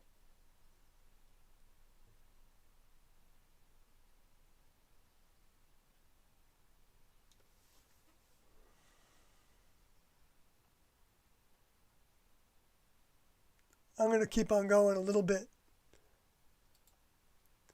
And when those beasts give glory and honor and thanks to him sat on the throne, who liveth forever and ever. Well, glory a lot of times means like brilliance. From Dakio, glory is very apparent. So in the beasts give a very apparent and honoring wide application, literal, figurative, objective or subjective. Dignity, glory, honor, praise, worship. And remember, worship means work for. So these beasts, these 4 living beings, not really beasts, but in human vehicles potentially, or human equivalent vehicles, or younger member living vehicles that still had the possibility of reverse metamorphosing into human behaviors and ways, like Adam did after he didn't want to be alone anymore. His first mistake, because we need to be willing to have a task with our older member and have no support for doing that task from anybody else. And that's what we're all facing right now. Something to work up to or follow through with. Honor means, I think, trust, esteem, dignity itself, honor, precious, price, some, a value, and thanks is gratitude. Right, because the next level doesn't have to do this for us. They don't even have to create the human kingdom so that we have these options. They can have planets. Do have planets. Tindo said that have human equivalents growing on them, or not even human equivalents, but humanoid. Let me say humanoid beings on them that are in their shape and appearance that are peaceful and aren't fostering wars, because they don't have a Luciferian presence there to kind of stimulate that. And so the next level can come and go from those places.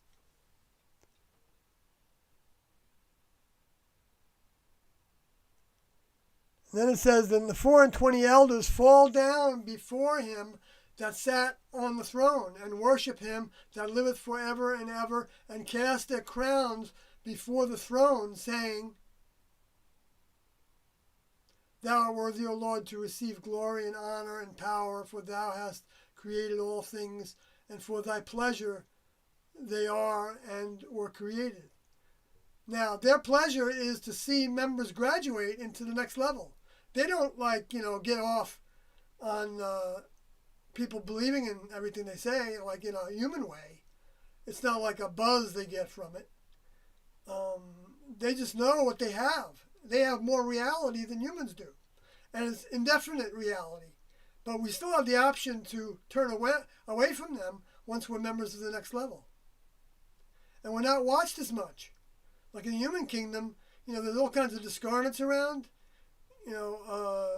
trying to influence us to go in this direction or that direction, and we have to learn to say, I don't want that. I'm not interested in that. I tried that already. That's not a good avenue to go in. And that's the way we get rid of those influences. And then we start to get to a point to where we don't even hear those voices, those ideas, those thoughts, or have those dreams. Because the Luciferians can use our dreams as well as the next level. But if you have next level dreams, you'll start to recognize signs of them being different.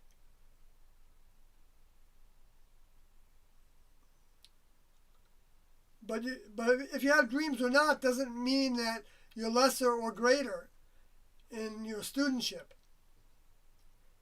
The next level gives people what they need. And so perhaps the ones that get dreams need those dreams. But people that don't get them, maybe they don't need those dreams in order to work more towards their next step in their evolution towards next level membership. But see where it says that these 24 elders fall down before him that sat on the throne, or them that sat on the throne, because him and them, well, they didn't use the word out though, so it's fall down before whoever was sitting on the throne, and worship and work for them that have next level vehicles. They don't die. They make vehicles that are imperishable, and they make vehicles that are perishable. And they also make devices that are robotic, that can go to places that the vehicles aren't grown to be able to go to, like perhaps inside the sun or something like that. But they're falling down in front of, or before is the word, a derivative of optanamai, which has to do with something that we see, with sight, with vision. And within their view, in other words, they're falling down. Now, falling down actually is from pedome, or piptu, that has a relationship to pedome, and it has to do through the idea of alighting, to fall literally or figuratively, to fail, to fall down, to light on. Now, they're bringing their light on the earth when they come down to the earth. That's the first time I really realized that. I've read that alighting so many times. Now, I'm not saying I'm 100% correct with any of this, okay, but this is my best shot at it.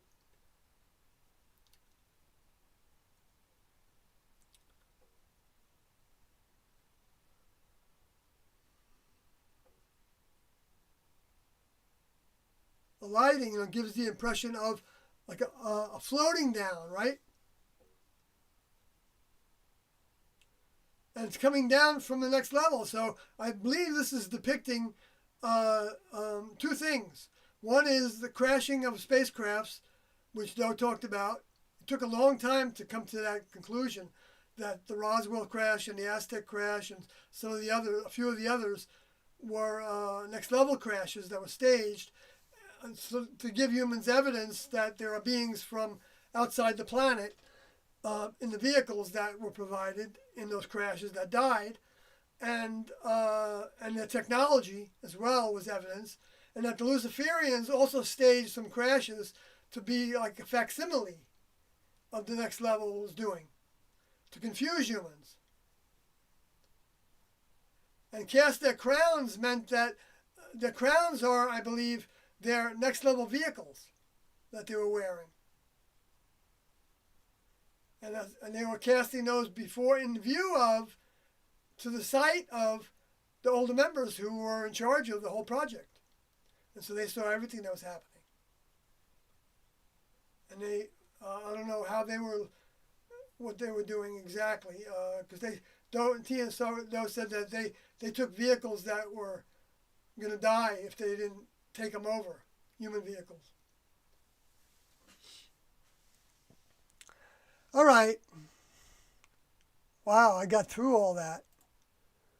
Is anybody left? 4 hours.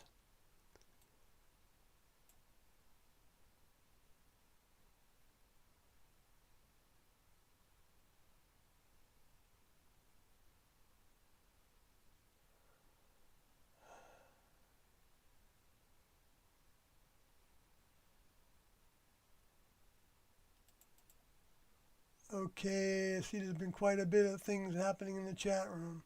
So I'm going to go through them pretty fast.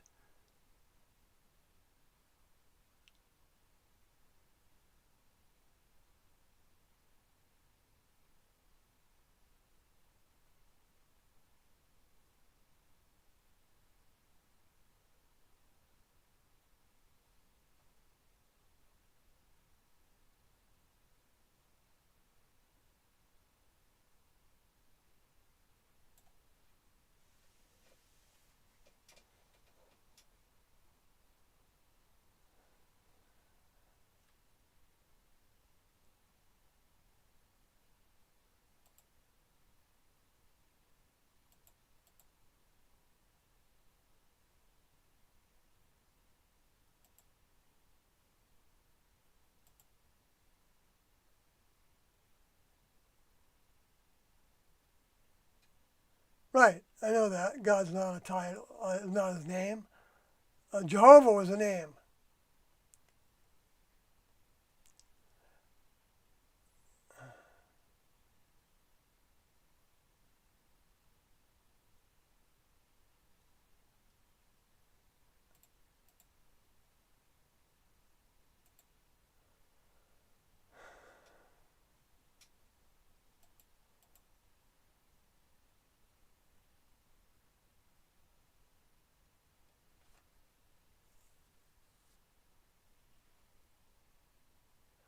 I've been talking for too long. I don't think I can respond to many of the things you said, but you got to say your piece, NXVX, and I'm not going to try to, I don't even know if you care if I do or not, critique what you're saying. I'm not trying to be combative with anything, but why the need for so many translations, says Skeptical Mantis. Well, it's not that there's a need for it, but it gives us a clearer understanding of what was being said. Because the next level communicate with pictures. And so one word really can't justify the pictures that are given. And John was given pictures.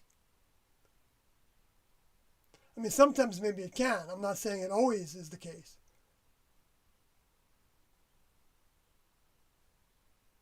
Well, maybe you were referring to NXVX. Wow.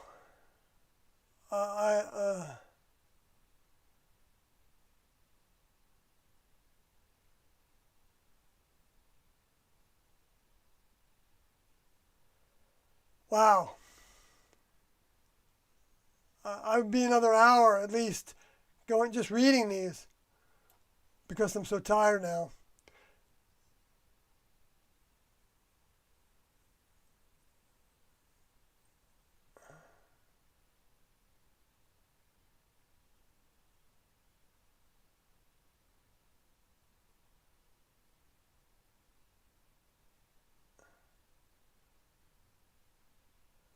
Then NM11 says, do you believe in God? I believe in the real level above human. That's a physical, many-membered kingdom. That's been, the word God was used to basically diminish the true meaning. It means deities in the Greek, and the word God is used in Genesis as Elohim is really the word, which means magistrates, judges, people that, and then sometimes God was used in other places to refer to Jehovah, Well, a lot of times maybe Lord was used in that case. I don't remember exactly the comparisons, but so yeah, I believe that the next level members created the earth and all its life forms, and they did it with science. They didn't do it with magic. It would be magic to humans, but maybe even not to some humans now. Some humans can, I think, conceive of how to build planets potentially, at least in theory. Putting it into motion and having a theory about it is like a huge world of difference. And NXVX says, always a pleasure to listen to your knowledge, so I really enjoy it more than you know. And Mr. John says, good morning. Yeah, I'm about to say good night, good morning, good morning, good night. Because it's pretty light right here now.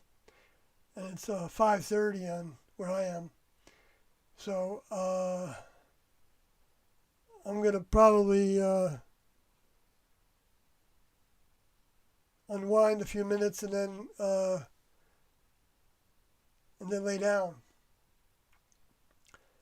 So I'll try to copy all this from the chat room, NXVX, and then if I see anything that where you're actually asking a question or it stimulates some other thoughts, I'll try to bring them up in the next live stream if I get a chance to do it, which I suspect I will, but I don't know for a fact. But I will try.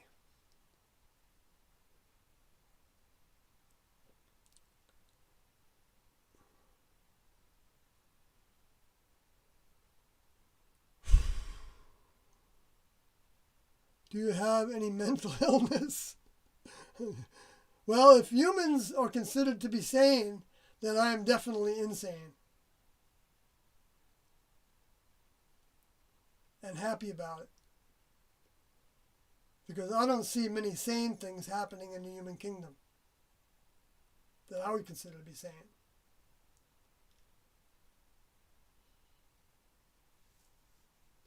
But no, I don't have any diagnosis of any of the things that the human sorcerers, pharmacologists, would say are insane.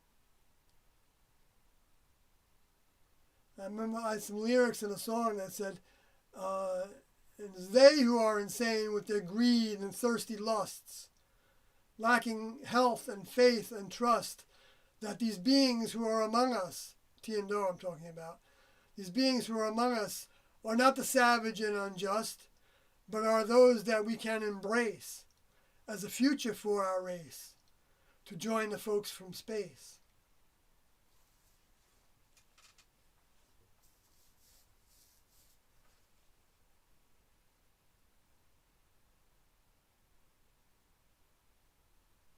Do you know how much deceit there is in this world? The powers that have control over everything. Do you know how deceitful they are? I don't know if you see it or not, but the more you have experience with events and things, the more it becomes more and more apparent. Now, some of it is unconscious, or some of it is justified. They think is justified because the people can't handle the truth, and to some degree that may be true, but that doesn't justify them really. Because they can't assume that they're so enlightened that they can handle the truth of like the space aliens and things like that, but humans can't, the other humans in the kingdom can't. They're deceiving themselves, and they're deceiving everybody with them. Because if the next level sent a spacecraft to crash that showed vehicles that were from outside this solar system, or outside this world because of different organ structures and things like that they were reported to have, then they weren't holding back from what humans would see that information and recognize that it's possible. And even pursue it more and more with that idea in mind that it's possible, and because of that idea in their minds, opening them up to a whole bunch of ways of thinking that otherwise they won't ever be opened up to. unless they have another equivalent experience. Like with the spirit world, for instance, or with the death of somebody, and they see that person, they feel that person coming back in spirit, when they were thinking about them, and they feel that vibration, and I've experienced some of that.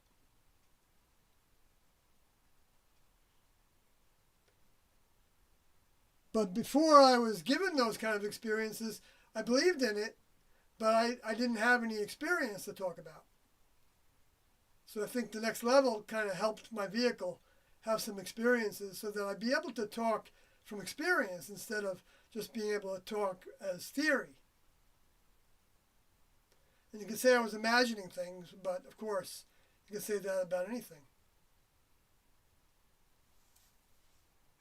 I wasn't on drugs at the time. Well, sometimes I might have had smoked a little marijuana that day. But it was long worn off by the time I had experiences. Okay, folks. Wow. I think I covered a lot of territory. At least in my mind I did. Truthing the world. Thank you, my friend. You're welcome, my friend. Truthing the world. Wrath of the Cardinals. Sad. I'm not sure what that means. Wrath of the Cardinals. See you in hell, Sawyer. Okay, if you say so. If you're my God, then I guess you can say that. But you know what? You're gonna have to do a lot of proof of that, and I don't think you're gonna even get close to being able to judge me. How do you know? No, Jesus said that if you're talking about hell, then maybe you believe in the individuals that talked about that in the records, and the only path to hell is blasphemy against the Holy Spirit. And the Holy Spirit is the mind of God, the mind of the members of the next level, the multi-membered kingdom. That's why Jesus talked about it as a kingdom, because there's many members. And they all have tasks. They work in labs. They work on spacecrafts that are as big as planets. How do you know that the kingdom is real? NM 11 says, I can't prove that to anybody. I just, I guess I was given that to know. And it just, everything T and Doe said when I met them in 1975 just made sense to me. I didn't like really, and I wasn't like a pushover in that regard. It didn't make sense to me to dance with the Sufis, and it didn't make sense for me to study the Bhagavad Gita much, and I didn't get anything from it. It didn't make sense to me to meditate on Sri Chinmoy's face. I didn't understand how Yogananda, Paramahansa Yogananda was enlightened, but I wanted to be enlightened. But I didn't feel to go about it by like going down to his community in California and to try to live with them. It didn't make that much sense to me. And I didn't believe what the government said when they wanted me to go to fight in Vietnam because of the draft. And I was preparing to go to Canada, but I didn't have to because I got a high lottery number. And so, but I still moved to Canada a couple of years later, at most. And moved way into the bush. I mean, way into the mountains, deep into the mountains, by the base of the Wells Gray Provincial Park. Look at the population in that area, 30 miles from Clearwater, British Columbia. And I was living with no facilities through the winter there. And it was a harsh winter, a lot of snow. But I had plenty of heat because I burned wood. I chopped down trees. And I went hunting every day, but I was a terrible hunter. But a friend of mine was a good hunter, and he gave me some deer steaks and moose meat. And my partner was with me. And we did things for money like make leather purses and hats and things out of leather and sold them to the locals. Anyway, I'm just telling you this, not because I think that makes me a big shot that I did that, but because so many people think that members of Tiendo's group were naive, or they were weak-minded, they were needy, they wanted to be somebody special. And in some ways, I wanted to be somebody special, but I learned that the appearance of being special was a big difference from actually being special by becoming a member of the next level. That's the only time we become special, is when we become a member of the next level. That's when we become an individual for the first time. Before that, we're influenced by all kinds of discarnates, spirits, dead humans. And we are the decider of which of those spirits to make our own. I know I'm repeating myself from earlier. You dropped out for touching your little member too much, so you're not going to any higher level. Well, maybe so. Maybe so. So what's it to you? But I still understand what the next level is, and I still can show people all the teachings of Tiendo to the best of my ability, and then it's my older member who decides whether I'm going to the next level and when and where and how. It's not up to anybody in the human kingdom. I don't look to anybody in the human kingdom. But I can learn from people that say things in the human kingdom. I'm not looking down on humans. I'm a human. But I'm not entirely a human. And maybe a lot of us aren't entirely humans if we've got a certain amount of next level mind in us. Then to the degree of that we have next level mind in us is the degree in which we're not human in that regard. That can be very little, it can be a lot. Right. Judge not lest you be judged. There's a saying, make the truth your own, not your parents or via peer pressure through others. You have to understand it for yourself. Make it your own. Own the understanding. There you go. I agree with that. They were special, beautiful people. Tiendo, yes, obviously. Not obviously that everybody can see it, but obviously to those that open their minds more. The NXVX says, make the truth your own, not somebody else's. Peace be to all. Peace to all and much respect to you, Sawyer.